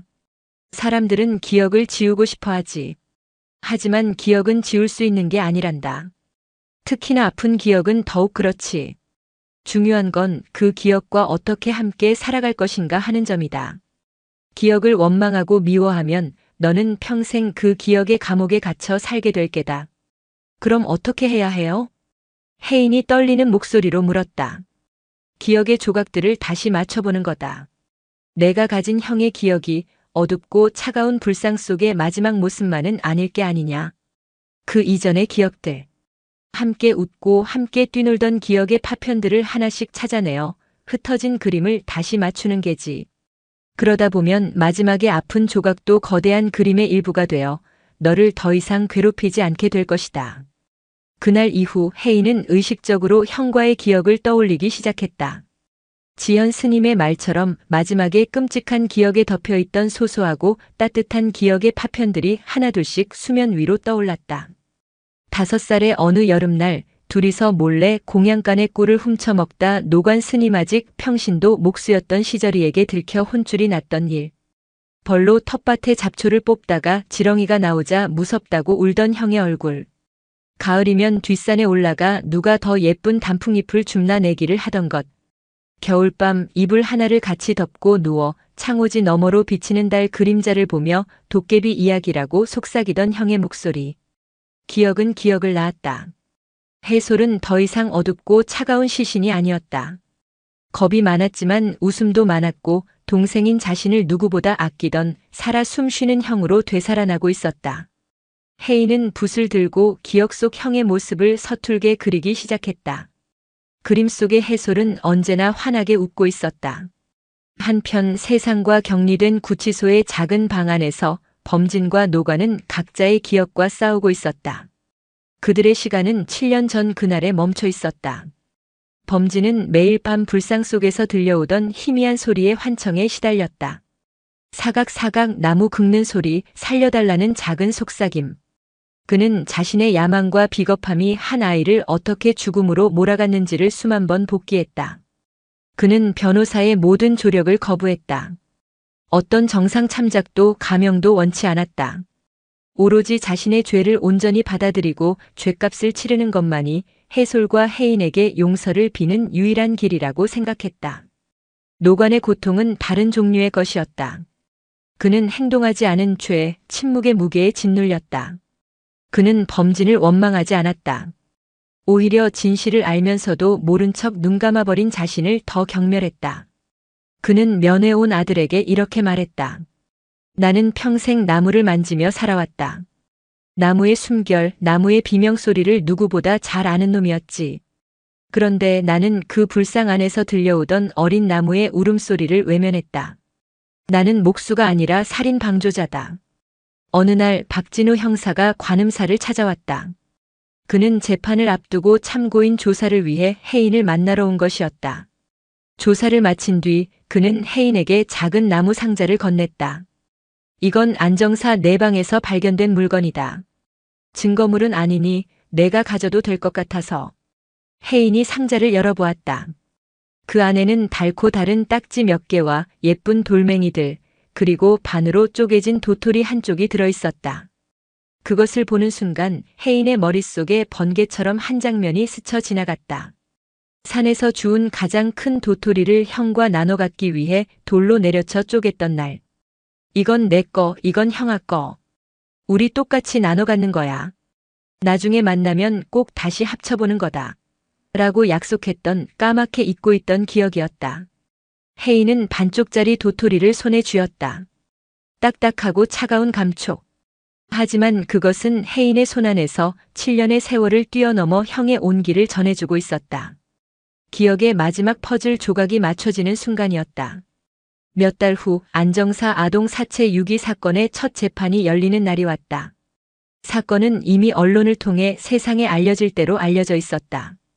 천년 고찰의 끔찍한 비밀, 불상 속에 갇힌 동자승 같은 자극적인 제목의 기사들이 연일 신문과 방송을 도배했다. 재판이 열리는 법원 앞은 새벽부터 기자들과 방송 카메라들로 인산인해를 이뤘다. 혜인은 지연 스님의 손을 잡고 법원 복도를 걸었다. 사방에서 터지는 카메라 플래시와 무례하게 얼굴을 들이미는 마이크들, 쉴 새 없이 쏟아지는 질문들. 지금 심정이 어떠세요? 주지 스님을 용서하십니까? 혜인은 아무 말도 할 수 없었다. 세상은 이 비극을 한 편의 드라마처럼 소비하고 있었다. 그들의 질문 속에는 해솔의 고통이나 혜인의 슬픔에 대한 진정한 관심은 없어 보였다. 증인석에 앉은 혜인은 너무나도 작고 위태로워 보였다. 맞은편 피고인석에는 죄수복을 입은 범진과 노관이 고개를 숙인 채 앉아 있었다. 범진은 재판이 시작된 이래 단 한 번도 고개를 들지 않았다. 검사의 신문은 사실관계를 확인하는 건조한 질문들로 이루어졌다. 하지만 반대편 변호사의 질문은 달랐다. 범진의 국선 변호인은 어떻게든 그의 죄를 살인이 아닌 과실치사와 사체 유기로 몰아가려 애썼다. 증인, 당시 5살이었지요? 아주 어린 나이인데 그때의 기억이 확실한가요? 혹시 어른이 된 지금 상상으로 만들어낸 이야기는 아닙니까? 증인이 들었다는 소리나 불상이 웃었다는 것은 충격으로 인한 환각 증세였을 가능성은 없나요? 변호사의 질문은 혜인의 가장 내밀한 경험을, 형과의 교감을 한낱 어린아이의 망상으로 치부해버렸다. 혜인은 입술을 깨물었다. 분노가 치밀었지만 아이는 지연 스님의 가르침을 떠올렸다. 진실은 목소리의 크기가 아니라 그 안에 담긴 무게로 증명되는 것이다. 혜인은 판사를 똑바로 바라보며 차분하지만 단호한 목소리로 말했다. 제가 본 것과 들은 것은 모두 사실입니다. 하지만 그건 중요하지 않습니다. 법정 안의 모든 시선이 혜인에게 쏠렸다. 정말로 중요한 것은 제 형 해솔이가 지난 7년 동안 얼마나 무섭고 얼마나 춥고 얼마나 외로웠을까 하는 점입니다. 혜인은 피고인석의 범진을 바라보았다. 그 순간 처음으로 범진이 고개를 들었다. 혜인의 눈과 범진의 눈이 허공에서 마주쳤다. 저는 주지 스님을 원망하지 않습니다. 스님도 그 시간 동안 저만큼, 아니 저보다 훨씬 더 고통스러우셨을 테니까요. 스님은 불상 안에 형을 가둔 것이 아니라 스님 자신의 마음속에 형을 가두고 평생을 살아오신 거니까요. 아이의 입에서 나온 말이라고는 믿을 수 없는 너무나도 깊은 이해와 연민이 담긴 말이었다. 법정은 물을 끼얹은 듯 조용해졌다. 범진의 눈에서 뜨거운 눈물이 쏟아져 내렸다. 그것은 자기 연민의 눈물이 아니었다. 마침내 피해자인 아이로부터 받은 감당할 수 없는 용서 앞에서 터져나온 참회의 눈물이었다. 그날의 증언은 재판의 향방을 결정지었다. 범진과 노관은 각각 과실치사 및 사체유기 혐의로 중형을 선고받았다. 법의 심판은 내려졌지만 법정을 나서는 혜인의 마음은 조금도 가벼워지지 않았다. 재판이 끝나고 혜인은 안정사 사건의 생존 쌍둥이로 세상에 각인되었다. 사람들은 그를 비극의 주인공으로 혹은 기적의 아이로 바라보았다. 그 시선들은 혜인의 이름 위에 덧씌워진 무겁고 불편한 겉옷과도 같았다. 어느 날 혜인은 지연 스님에게 물었다. 스님, 제 이름은 혜인인데 왜 사람들은 저를 다른 이름으로 부를까요? 지연 스님은 혜인의 머리를 쓰다듬으며 대답했다. 세상이 너에게 붙여준 이름은 바람과 같아서 언젠가는 지나가기 마련이다. 하지만 내가 가진 진짜 이름, 혜인이라는 이름은 바다와 같아서 변치 않지. 중요한 것은 바람에 흔들리지 않고 내 안의 바다를 고요하게 지켜내는 것이다. 그것이 너의 남은 생의 화두가 될 게다. 그날 밤 혜인은 품속에서 반쪽짜리 도토리를 꺼내 들었다. 그리고 그 옆에 자신의 기억을 더듬어 나무를 깎아 만든 나머지 반쪽을 나란히 놓아보았다. 두 조각은 완벽하게 하나로 맞춰졌다. 혜인은 깨달았다. 세상이 자신을 어떻게 부르든 자신은 더 이상 반쪽이 아니라는 것을. 형 해솔은 자신의 이름 안에, 기억 안에, 그리고 이 맞춰진 도토리 안에 온전하게 살아있었다. 자신의 이름의 무게는 이제 형의 몫까지 더해진 두 사람의 무게였다. 그 무게를 짊어지고 살아가는 것. 그것이 형에게 그리고 자기 자신에게 할 수 있는 가장 진실한 공양임을 12살의 동자승은 어렴풋이 깨닫고 있었다. 세월은 강물처럼 흘러 안정사의 비극을 덮고 또 덮었다. 혜인은 관음사에서 소년이 되었다. 아이의 티를 벗은 얼굴에는 형의 그늘과 자신의 시간이 섞여 깊이를 알 수 없는 표정을 만들어냈다. 키는 훌쩍 자랐지만 말수는 더욱 줄었다. 그는 거대한 사찰의 소음 속에서 자신만의 침묵을 지키는 섬과 같았다. 혜인의 하루는 고요한 규칙성 속에서 흘러갔다. 새벽 예불로 하루를 열고 경전을 읽고 울력을 했다. 그를 둘러싼 세상은 쉴 새 없이 변했다. 계절이 4번 바뀌는 동안 관음사에는 새로운 주지가 왔고 늙은 스님 몇몇은 입적했으며 혜인과 함께 지내던 동자승들은 절을 떠나거나 청년이 되었다. 세상의 법정에 섰던 범진과 노관은 죗값을 치르고 있다는 소식만 간간히 들려올 뿐 그들의 존재는 사람들의 기억 속에서 희미해져 갔다. 하지만 혜인에게 시간은 흐르는 것이 아니라 쌓이는 것이었다. 그의 내면에는 7년의 끔찍한 비밀과 그 이후 세상과 마주해야 했던 몇 년의 시간이 고스란히 퇴적층처럼 쌓여 있었다. 그는 더 이상 악몽을 꾸지 않았지만 가끔 잠에서 깨면 뺨에 차가운 물기가 느껴졌다. 형을 잃은 슬픔의 눈물인지 아직 다 풀리지 않은 응어리인지 스스로도 알 수 없었다. 소년 혜인의 유일한 안식처는 경전이 가득한 장경각과 그곳을 지키는 지연 스님뿐이었다. 지연 스님은 혜인에게 경전의 글귀를 가르치는 것뿐만 아니라 침묵으로 대화하는 법을 가르쳐 주었다. 그는 혜인에게 억지로 말을 시키거나 위로를 건네지 않았다. 그저 함께 차를 마시고 나란히 앉아 먼 산을 바라보거나 붓글씨를 쓰며 시간을 보냈다. 그 고요한 시간 속에서 혜인은 비로소 누구의 시선도 의식하지 않고 자신의 내면을 들여다볼 수 있었다. 16살이 되던 해가을, 지연 스님은 혜인에게 작은 서찰 하나를 건넸다. 겉봉에는 아무것도 쓰여 있지 않은 낡고 빛바랜 편지였다. 얼마 전 종단으로 온 서찰이다. 내게 온 것이더구나. 혜인이 의아한 표정으로 편지를 받아들었다. 자신에게 편지를 보낼 사람은 아무도 없었다. 편지 봉투를 열자 안에서는 여러 장의 편지지가 쏟아져 나왔다. 편지지는 교도소의 마크가 찍힌 값싼 종이었다. 그리고 그 위에 쓰인 글씨는 힘없이 떨리고 있었지만 혜인이 기억하는 필체였다. 범진. 전 안정사 주지 그가 보낸 편지였다. 심장이 쿵 하고 내려앉는 것 같았다. 혜인은 순간 숨을 쉴 수 없었다. 잊었다고 생각했던, 잊으려 애썼던 과거의 무게가 편지지 몇 장의 무게가 되어 손바닥을 짓눌렀다. 혜인아, 이 글을 읽게 될 너는 아마도 나를 기억조차 하기 싫은 소년이 되어 있겠구나. 나는 이곳에서 매일 너와 해솔이의 이름을 부르며 참회하고 있다. 하지만 나의 참회가 너희에게 무슨 소용이 있겠으며 나의 기도가 죽은 해솔이를 다시 살릴 수 있겠느냐. 이 편지는 용서를 구하기 위해 쓰는 것이 아니다. 나는 너에게 용서받을 자격이 없는 자임을 안다. 다만 평생을 마음에 품고도 답을 찾지 못한 질문이 있어 너에게 묻고자 붓을 들었다. 혜인아, 죄란 무엇이더냐? 나는 한 아이를 죽음으로 내몰고 그 진실을 7년간 숨겨왔다. 세상의 법은 나에게 죄인이라 말하고 나 역시 스스로를 죄인이라 여긴다. 하지만 밤마다 나를 괴롭히는 것은 죄책감이 아니다. 나를 미치게 하는 것은 내가 저지른 죄 그 자체가 아니라 죄를 짓던 그 순간의 나에 대한 이해할 수 없는 무지개다. 나는 왜 그랬을까? 왜 아이가 그 안에 있을지도 모른다는 생각을 애써 외면했을까? 나의 야망과 저를 지키겠다는 허울 좋은 명분 때문이었을까? 아니면 그저 진실을 마주할 용기가 없었던 한낱 비겁한 인간이었기 때문일까? 나는 아직도 그날의 나를 알지 못한다. 매일 밤 나는 불상을 봉하던 그 순간으로 돌아간다. 그리고 수만 번을 되묻는다. 너는 누구냐고. 하지만 과거의 나는 아무런 대답이 없다. 혜인아, 너는 불상의 속삭임을 들었고 불상의 미소를 보았다고 했다.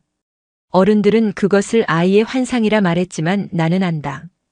그것은 진실이었음을. 너는 너의 순수함으로 우리가 닫아버린 진실의 문을 열었다. 그렇다면 너에게 묻고 싶다. 너는 내 형의 마지막 고통을 온몸으로 느꼈을 터. 너에게 죄인이란 어떤 모습이더냐? 나라는 인간은 그저 악한 존재일 뿐이더냐? 아니면 나에게도 구원받을 아주 작은 자비의 여지라도 남아있는 것이더냐? 이것은 변명이 아니다. 어쩌면 가장 이기적인 질문일지도 모르겠다. 하지만 나는 너를 통해, 내 형의 눈을 통해 나 자신을 보고 싶다. 너의 대답이 나에게는 평생을 짊어지고 가야 할 화두가 될 것이다. 부디 너의 바다가 잔잔하기를. 편지를 다 읽은 혜인의 손이 미세하게 떨리고 있었다. 이것은 사죄의 편지가 아니었다. 한 인간이 자신의 가장 깊은 심연을 드러내 보이며 피해자에게 던지는 구원의 질문이었다. 범진은 혜인에게 자신을 용서해달라고 말하는 대신 자신이라는 인간을 정의해달라고 요구하고 있었다. 그것은 16소년이 감당하기에는 너무나 무거운 질문이었다. 혜인은 며칠 동안 깊은 혼란에 빠졌다. 범진을 어떻게 생각해야 하는가? 그는 그저 자신의 야망을 위해 어린아이를 희생시킨 악인인가? 아니면 한순간의 나약함으로 돌이킬 수 없는 죄를 짓고 평생을 고통받는 가여운 인간인가? 용서와 단죄, 그 이분법적인 선택지 앞에서 혜인은 길을 잃었다. 지연 스님은 아무것도 묻지 않고 그저 혜인의 곁을 지켰다. 그러던 어느 날 그는 혜인을 데리고 관음사 뒤편의 작은 암자로 향했다. 그곳에는 평생을 목불을 깎으며 살아온 노승, 무영 스님이 있었다. 이 아이에게 나무 만지는 법을 가르쳐 주십시오. 지연 스님의 말에 무영 스님은 말없이 혜인의 손을 살펴보았다. 투박하고 상처투성이인 노인의 손이 아직은 가늘고 흰 소년의 손을 감쌌다. 나무는 거짓말을 하지 않는다. 쥐는 법, 깎는 법, 다루는 법에 따라 제 모습을 그대로 보여주지. 내 마음이 복잡할 땐 나무를 만져보거라. 나무의 결을 따라가다 보면 내 마음의 결도 보이게 될 게다. 그날부터 혜인은 무영 스님 밑에서 목공예를 배우기 시작했다. 처음에는 서툴기만 했다. 칼날은 번번이 엇나갔고 손은 온통 상처투성이었다. 하지만 혜인은 묵묵히 나무를 깎고 다듬고 어루만졌다. 나무의 향, 손끝에 닿는 나무의 감촉, 칼날이 나무를 파고드는 소리.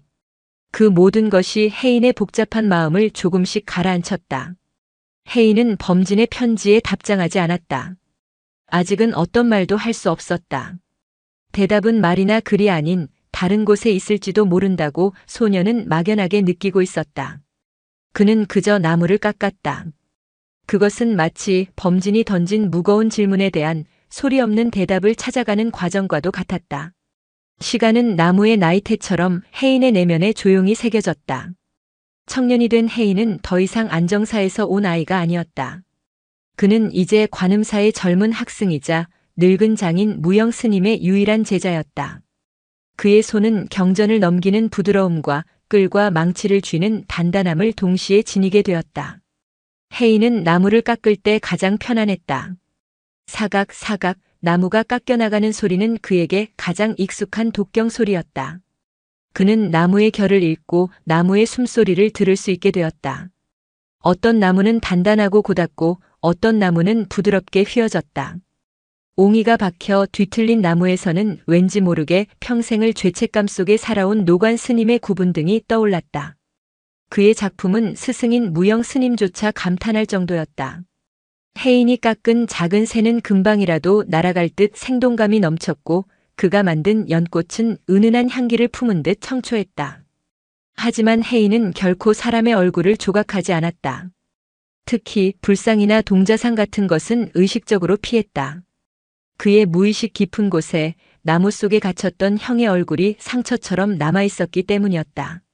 나무는 그에게 안식을 주었지만 동시에 벗어날 수 없는 감옥이기도 했다. 그러던 어느 날 무영 스님은 혜인을 불렀다.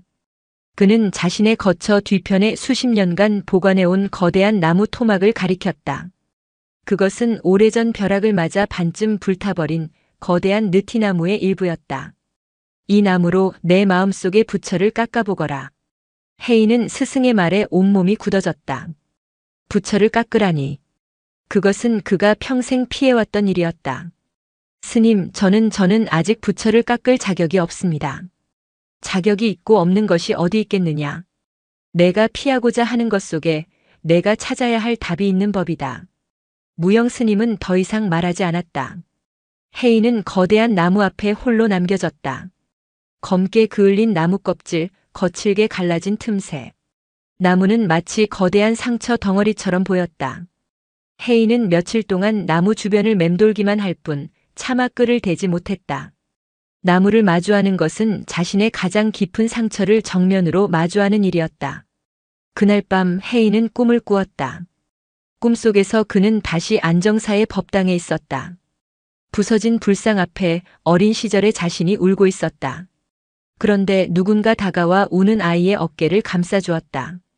돌아보니 자신과 똑같이 생긴 형 해솔이었다. 해솔은 웃고 있었다. 그는 부서진 불상의 나무 조각 하나를 주어 동생의 손에 쥐어주었다. 괜찮아. 이건 감옥이 아니야. 그냥 나무일 뿐이야. 꿈에서 깬 혜인의 뺨은 젖어 있었다. 하지만 이번에는 차가운 눈물이 아니었다. 따뜻하고 평온한 무언가가 온몸을 감싸고 있었다. 그는 자리에서 일어나 새벽 어스름 속에서 거대한 나무 앞으로 갔다. 그리고 마침내 나무의 첫 글짓을 시작했다. 그때부터 혜인은 오로지 조각에만 몰두했다. 먹지도 자지도 않고 나무에 매달렸다. 그는 어떤 형상을 만들지 미리 정하지 않았다. 그저 나무의 결이 이끄는 대로 자신의 손이 움직이는 대로 몸을 맡겼다. 검게 탄 껍질이 벗겨져 나가고 속살이 드러났다. 나무를 깎아낼수록 혜인은 점점 더 깊은 무아지경에 빠져들었다. 얼마의 시간이 흘렀을까? 어느 순간 혜인은 문득 손을 멈췄다. 그의 눈앞에는 사람의 얼굴이 희미하게 윤곽을 드러내고 있었다. 처음에는 형의 얼굴 같았다. 웃음기 많고 장난스러웠던 5살 아이의 얼굴.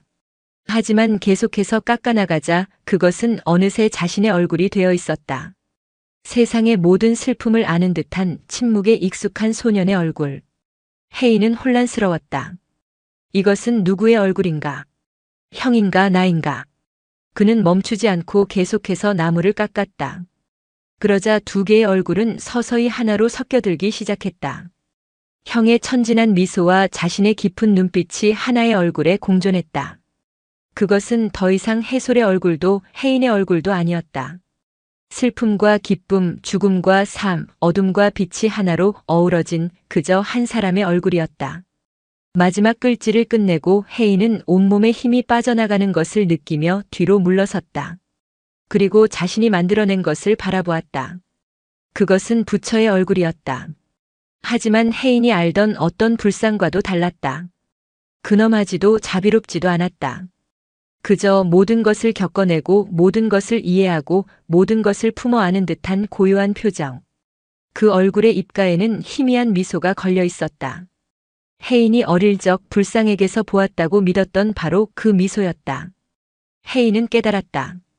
지난 시간 동안 자신은 형과 자신을 분리된 존재로 생각해왔다는 것을. 죽은 형과 살아남은 나. 피해자와 생존자. 하지만 우리는 원래 하나였다. 형의 죽음은 나의 일부가 되었고 나의 삶은 형의 목까지 짊어진 것이었다. 우리는 한 번도 떨어진 적이 없었다. 어둠 속에 갇혔던 것은 형만이 아니었다. 그 시간 동안 나의 영혼 역시 형과 함께 그곳에 갇혀 있었던 것이다. 나무 속의 얼굴은 마침내 하나가 된 쌍둥이의 영혼이자 혜인 자신의 온전한 자화상이었다. 그때 등 뒤에서 무영 스님의 나직한 목소리가 들려왔다. 보이는구나. 내 마음의 부처가. 혜인은 돌아보지 않고 대답했다. 그의 목소리는 더 이상 떨리지 않았다. 이것은 부처가 아닙니다, 스님. 그냥 나무일 뿐입니다. 그 대답을 들은 무영 스님의 얼굴에 처음으로 환한 미소가 피어올랐다. 나무 속에서 자신의 얼굴을 발견한 후 혜인에게는 작은 변화가 생겼다. 그는 더 이상 과거를 피하지 않았다. 형의 죽음과 안정사의 비극은 이제 그를 올가매는 트라우마가 아니라 자신을 이루는 하나의 단단한 나이테가 되었다. 그는 서랍 깊숙이 넣어두었던 범진의 편지를 다시 꺼내 읽었다. 예전에는 이해할 수 없었던 그의 고통과 질문이 이제는 조금 알 것 같았다. 너에게 죄인이란 어떤 모습이더냐? 혜인은 이제 그 질문에 대답할 수 있었다. 죄인이란 자신의 가장 깊은 어둠과 마주할 용기가 없는 사람이었다. 그리고 구원이란 그 어둠 속에서도 빛을 찾아내려는 의지라는 것을. 혜인은 답장을 쓰기로 결심했다. 하지만 그는 붓을 드는 대신 작은 나무 조각과 조각칼을 챙겼다. 그리고 지연 스님에게 며칠간의 외출을 청했다. 어디로 가려는 것이냐? 고요가 머물던 곳으로 가보려 합니다. 지연 스님은 더 묻지 않고 고개를 끄덕여 주었다. 몇 년 만에 다시 찾아가는 길은 낯설었다. 버스를 몇 번이나 갈아타고 한참을 걸어 들어간 산길. 예전에는 절로 향하는 유일한 길이었던 그곳은 이제 사람의 발길이 끊겨 잡초가 무성했다. 혜인은 기억을 더듬어 폐허가 된 안정사 예터에 도착했다. 절은 자연의 일부로 돌아가고 있었다. 기와는 무너져 내렸고 기둥은 넝쿨에 감겨 있었다. 혜인이 동자승 시절을 보냈던 요사체는 지붕의 절반이 내려앉아 텅 빈 눈처럼 하늘을 이고 있었다. 모든 것이 사라지고 변했지만 공기 중에 감도는 묵직한 침묵만은 그대로였다. 혜인은 곧장 법당이 있던 자리로 향했다. 법당은 흔적도 없이 철거되었고 축대와 주춧돌만이 남아 그곳에 건물이 있었음을 말해주고 있었다. 혜인은 불상이 놓여있던 네모난 바닥의 흔적 위에 가만히 섰다. 바로 이곳이었다. 형이 7년간 갇혀 있었던 곳. 자신이 매일 밤 찾아와 속삭였던 곳. 모든 비극이 시작되고 끝난 자리. 혜인은 그 자리에 주저앉았다. 그리고 가방에서 나무 조각과 칼을 꺼냈다. 그는 눈을 감고 과거의 소리들을 들었다. 형의 웃음소리, 자신의 울음소리, 범진의 참회, 노관의 흐느낌, 세상의 시끄러운 질문들. 그 모든 소리가 폐사지의 바람소리에 섞여 귓가를 맴돌다 흩어졌다. 얼마나 지났을까? 혜인은 천천히 눈을 뜨고 나무를 깎기 시작했다. 그의 손놀림은 망설임이 없었다. 어떤 형상을 만들겠다는 의도도 없었다. 그저 손이 가는 대로 마음이 흐르는 대로. 사각 사각. 빈 절터에 나무 깎는 소리만이 고요하게 울려 퍼졌다. 해가 서산으로 기울어갈 무렵 혜인은 칼을 내려놓았다. 그의 손에는 막 날갯짓을 시작하려는 작은 새 한 마리가 들려 있었다. 완벽하게 다듬어진 모습이 아니었다. 한쪽 날개는 금방이라도 부러질 듯 위태로워 보였고 몸통에는 거친 칼 자국이 그대로 남아 있었다.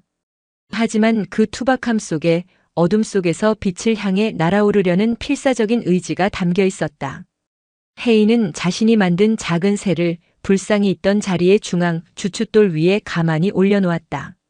이것이 범진에게 보내는 그의 붙이지 못할 답장이었다. 용서한다는 말도 원망한다는 말도 아니었다. 당신도 나도 상처 입고 불완전한 존재이지만 그럼에도 불구하고 날아오르려 애써야 한다는 무언의 메시지. 진정한 구원은 누군가에게 받는 것이 아니라 스스로의 날갯짓으로 얻어내야 한다는 고요한 외침이었다. 혜인은 더 이상 뒤돌아보지 않았다. 그는 폐사지를 떠나 다시 세상으로 향했다. 그의 발걸음은 가벼웠다. 지난 세월 그를 짓누르던 모든 이름들 형을 잃은 아이, 비극의 생존자, 불길한 동자승을 그곳에 내려놓고 온 듯했다. 이제 그는 그저 혜인이었다. 고요한 바다가 모든 것을 품고 스스로를 증명하듯 자신의 삶으로 이름의 무게를 살아낼 것이었다. 그의 등 뒤로 주춧돌 위에 작은 나무새가 마지막 햇살을 받아 금빛으로 반짝이고 있었다. 마치 7년의 어둠 끝에 마침내 자유를 찾은 어느 쌍둥이의 영혼처럼. 혜인이 안정사 예터에 다녀온 뒤로 또다시 10년의 세월이 흘렀다. 강산이 변하고 관음사의 주지도 한 차례 더 바뀌었다. 혜인은 이제 더 이상 상처 입은 소년이 아니었다. 그는 고요하고 지혜로운 눈빛을 지닌 장년의 수행자 혜인 스님이 되어 있었다. 그의 이름 앞에는 종종 목각의 명인이라는 수식어가 붙었다. 그의 손에서 태어난 나무 생명들은 살아 숨쉬는 듯한 기운을 품고 있었고 많은 이들이 그의 작품을 통해 위안을 얻었다. 하지만 그는 결코 자신을 드러내거나 명성을 구하지 않았다. 그는 대부분의 시간을 스승무영이 남긴 작은 작업실에서 나무의 침묵과 대화하며 보냈다. 그의 삶은 잔잔한 호수와 같았다. 과거의 폭풍은 물밑 깊은 곳에 가라앉아 이제는 수면의 평온을 위협하지 못하는 듯 보였다. 그러던 어느 늦가을 관음사로 한 통의 편지가 도착했다.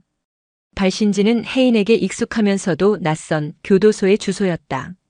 그러나 보낸 이의 이름은 범진이 아니었다. 교도소에서 종교 상담을 하는 원목사라는 생소한 이름이었다. 지연 스님은 이제 백발이 성성한 노승이 되어 있었다. 그는 혜인에게 편지를 건네며 안경 너머의 침착한 눈으로 혜인을 바라보았다. 혜인은 10수년 전 범진의 편지를 받았을 때와는 다른 평온함으로 봉투를 열었다.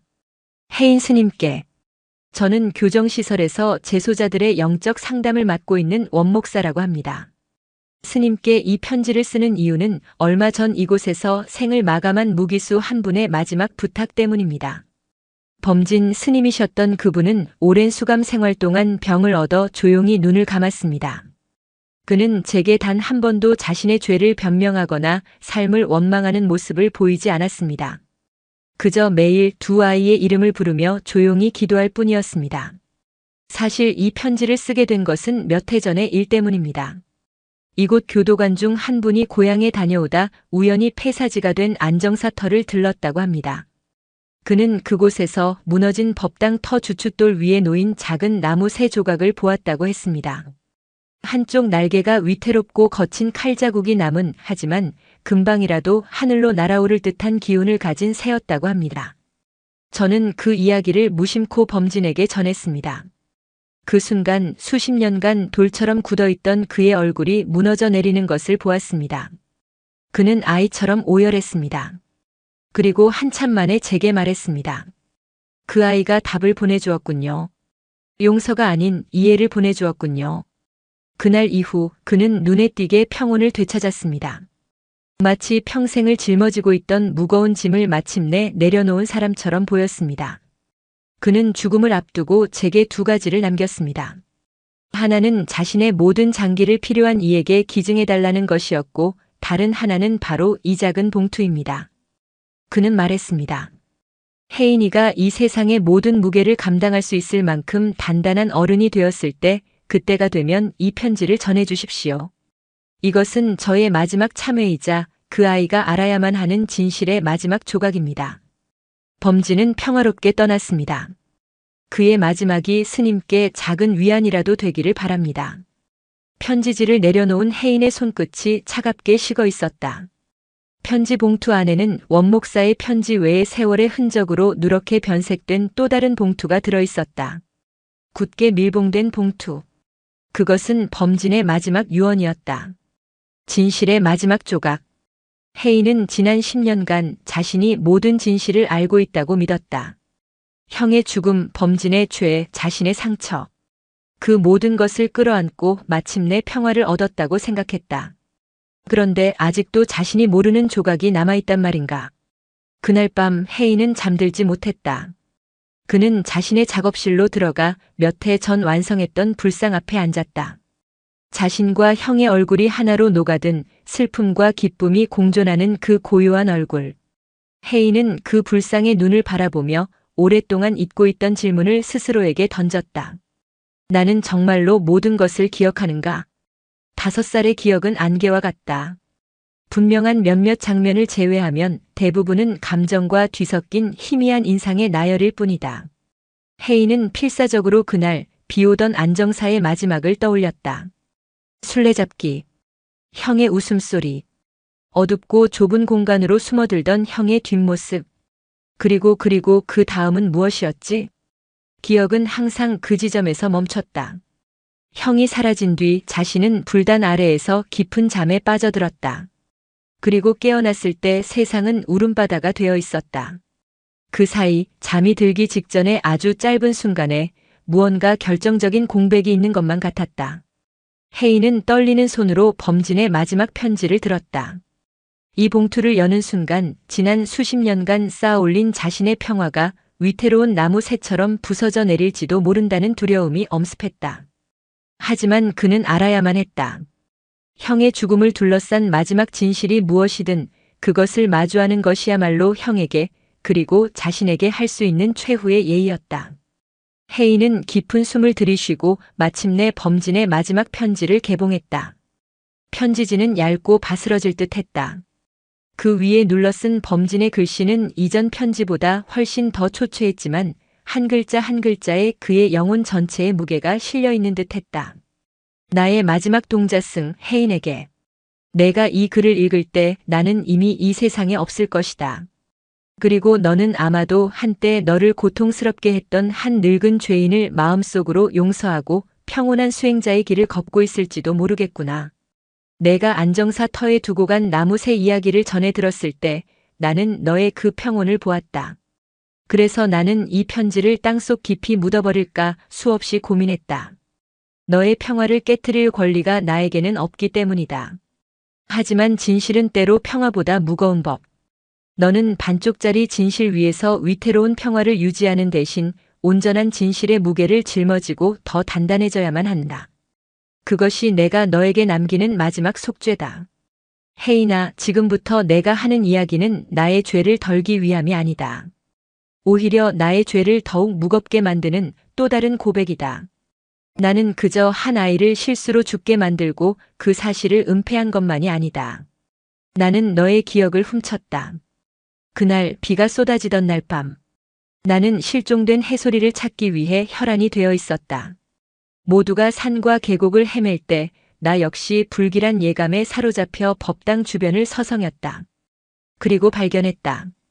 갓봉안한 불상 뒤편 복작물을 넣고 닫는 작은 문이 닫혀 있는 것을. 그런데 그 문에는 못질을 하기 전 임시로 걸어두었던 작은 나무 빗장이 있었다. 어른의 힘으로는 쉽게 열 수 있지만 아이들에게는 훌륭한 자물쇠처럼 보였을 법한 그런 빗장 말이다. 그리고 그 빗장 주변의 젖은 나무판 위에 아주 작은 손자국이 하나 남아 있었다. 나는 그 손자국을 알아보았다. 그것은 해소리의 것이 아니었다.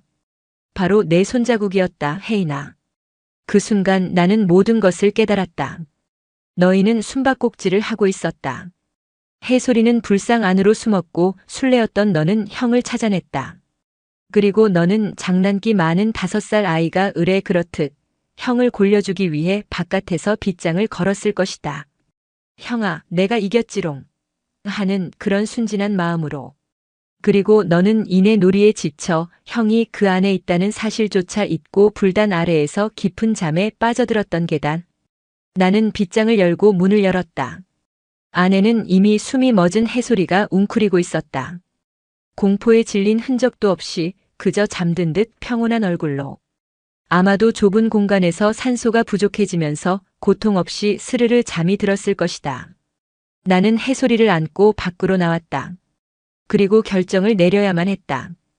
이 사실을 밝힌다면 어떻게 될까? 사람들은 5살 아이를 비난하지는 않겠지.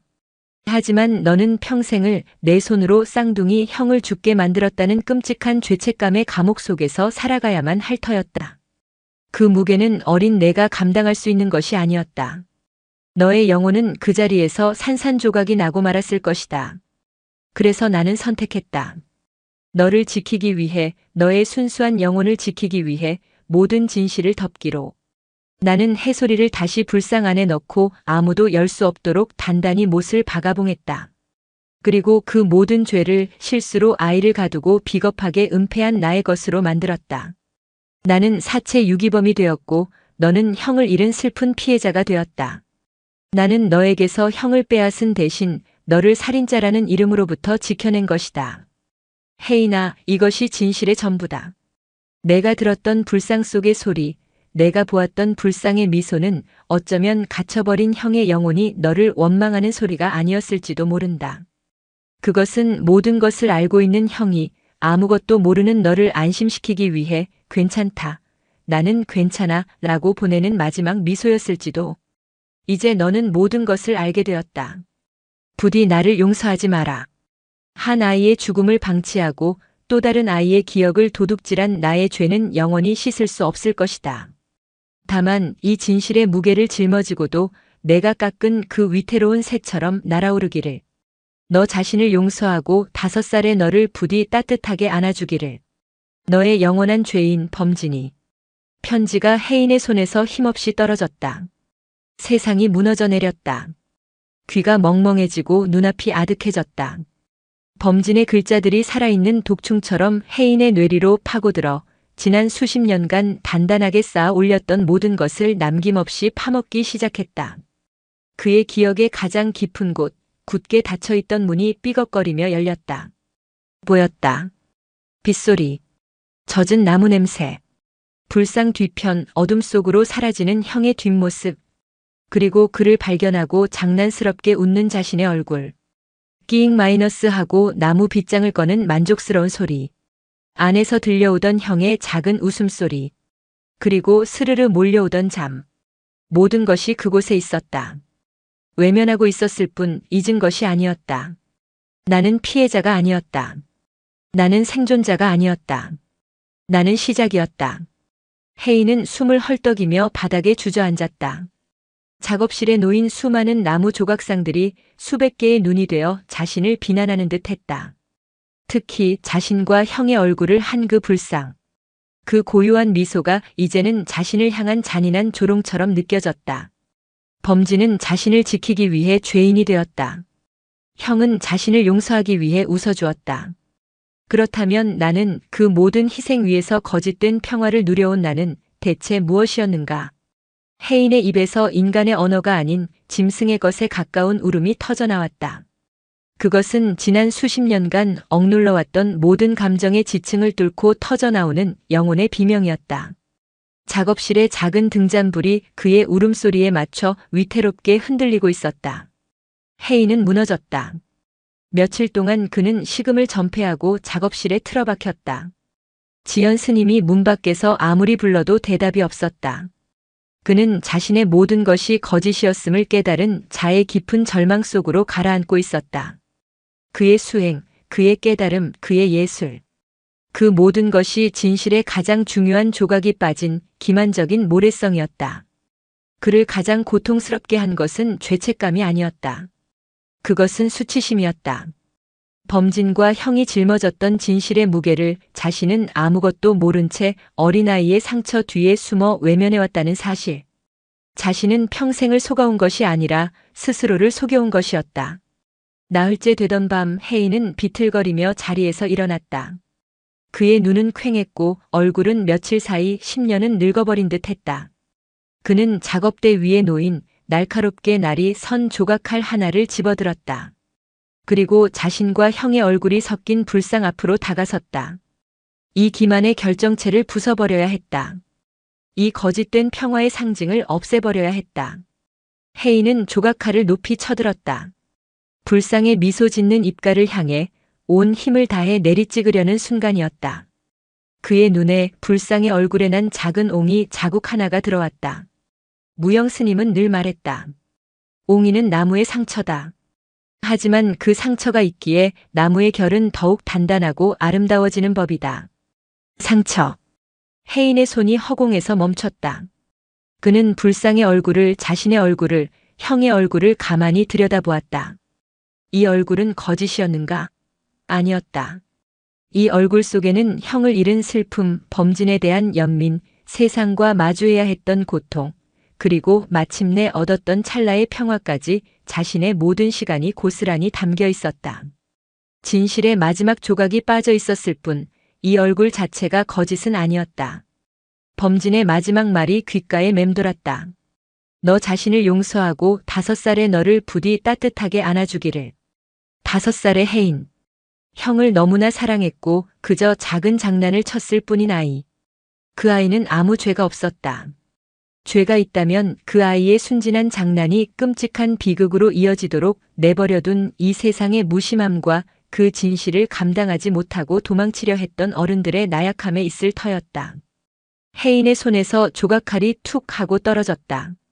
그는 불상 앞에 무릎을 꿇고 자신의 작품을, 자신의 얼굴을, 자신의 상처를 부드럽게 어루만졌다. 그리고 나지막이 속삭였다. 괜찮아, 이제 괜찮아, 혜인아. 그것은 수십 년 만에 자기 자신에게 건네는 첫 번째 용서였다. 다음 날 아침 혜인은 작업실 문을 열고 밖으로 나왔다. 밤새 그를 기다리고 있던 지연 스님은 아무 말 없이 혜인의 어깨를 두드려 주었다. 혜인의 얼굴은 수척했지만 눈빛은 그 어느 때보다 깊고 맑았다. 그는 더 이상 흔들리지 않았다. 그 후로 혜인의 삶은 달라지지 않았다. 그는 여전히 나무를 깎고 경전을 읽고 침묵 속에서 하루를 보냈다. 하지만 그의 침묵은 더 이상 과거로부터의 도피가 아니었다. 모든 진실을 품에 안은 자의 온전한 고요였다. 그의 작품 세계는 깊어졌다. 그는 더 이상 아름다운 새나 연꽃만을 깎지 않았다. 옹이가 박히고 벌레 먹고 뒤틀린 나무들을 가져와 그 상처를 그대로 드러내는 작품을 만들기 시작했다. 그의 작품은 완벽하지 않았지만 그 불완전함 속에서 사람들은 깊은 위로와 구원을 느꼈다. 어느덧 노년의 경지에 이른 혜인 스님은 작은 암자를 지어 말년을 보냈다. 그의 암자방 한쪽에는 그가 평생을 간직해온 2개의 조각상이 나란히 놓여 있었다. 하나는 그가 청년 시절에 깎았던 자신과 형의 얼굴이 하나가 된 불상이었다. 그리고 그 옆에는 그가 모든 진실을 알게 된 후 새로 깎은 작은 동자상 하나가 있었다. 불상 뒤편 나무 빗장을 장난스럽게 걸어 잠그며 천진하게 웃고 있는 5살 아이의 모습이었다. 어린 수행동자가 그 조각상의 의미를 묻자 혜인 스님은 창밖의 산을 바라보며 자신의 얼굴에 형의 미소를 그리고 범진의 평온을 담아 조용히 대답했다. 저것은 내 어릴 적 모습이란다. 세상의 모든 고요 속에는 저렇게 작은 균열이 하나씩 있단다. 하지만 말이다. 그 균열을 통해 우리는 비로소 서로를 온전히 껴안을 수 있게 되는 것이지. 그의 미소 속에서 7년의 어둠도 수십 년의 거짓도 평생의 죄책감도 마침내 하나의 온전한 이야기로 완성되고 있었다. 안정사의 고요를 깨뜨렸던 그 작은 균열은 한 영혼을 파괴한 것이 아니라 여러 영혼을 구원한 자비의 틈이었음을 그는 이제 온몸으로 알고 있었다. 영상이 마음에 드셨다면 구독과 좋아요, 댓글 부탁드립니다.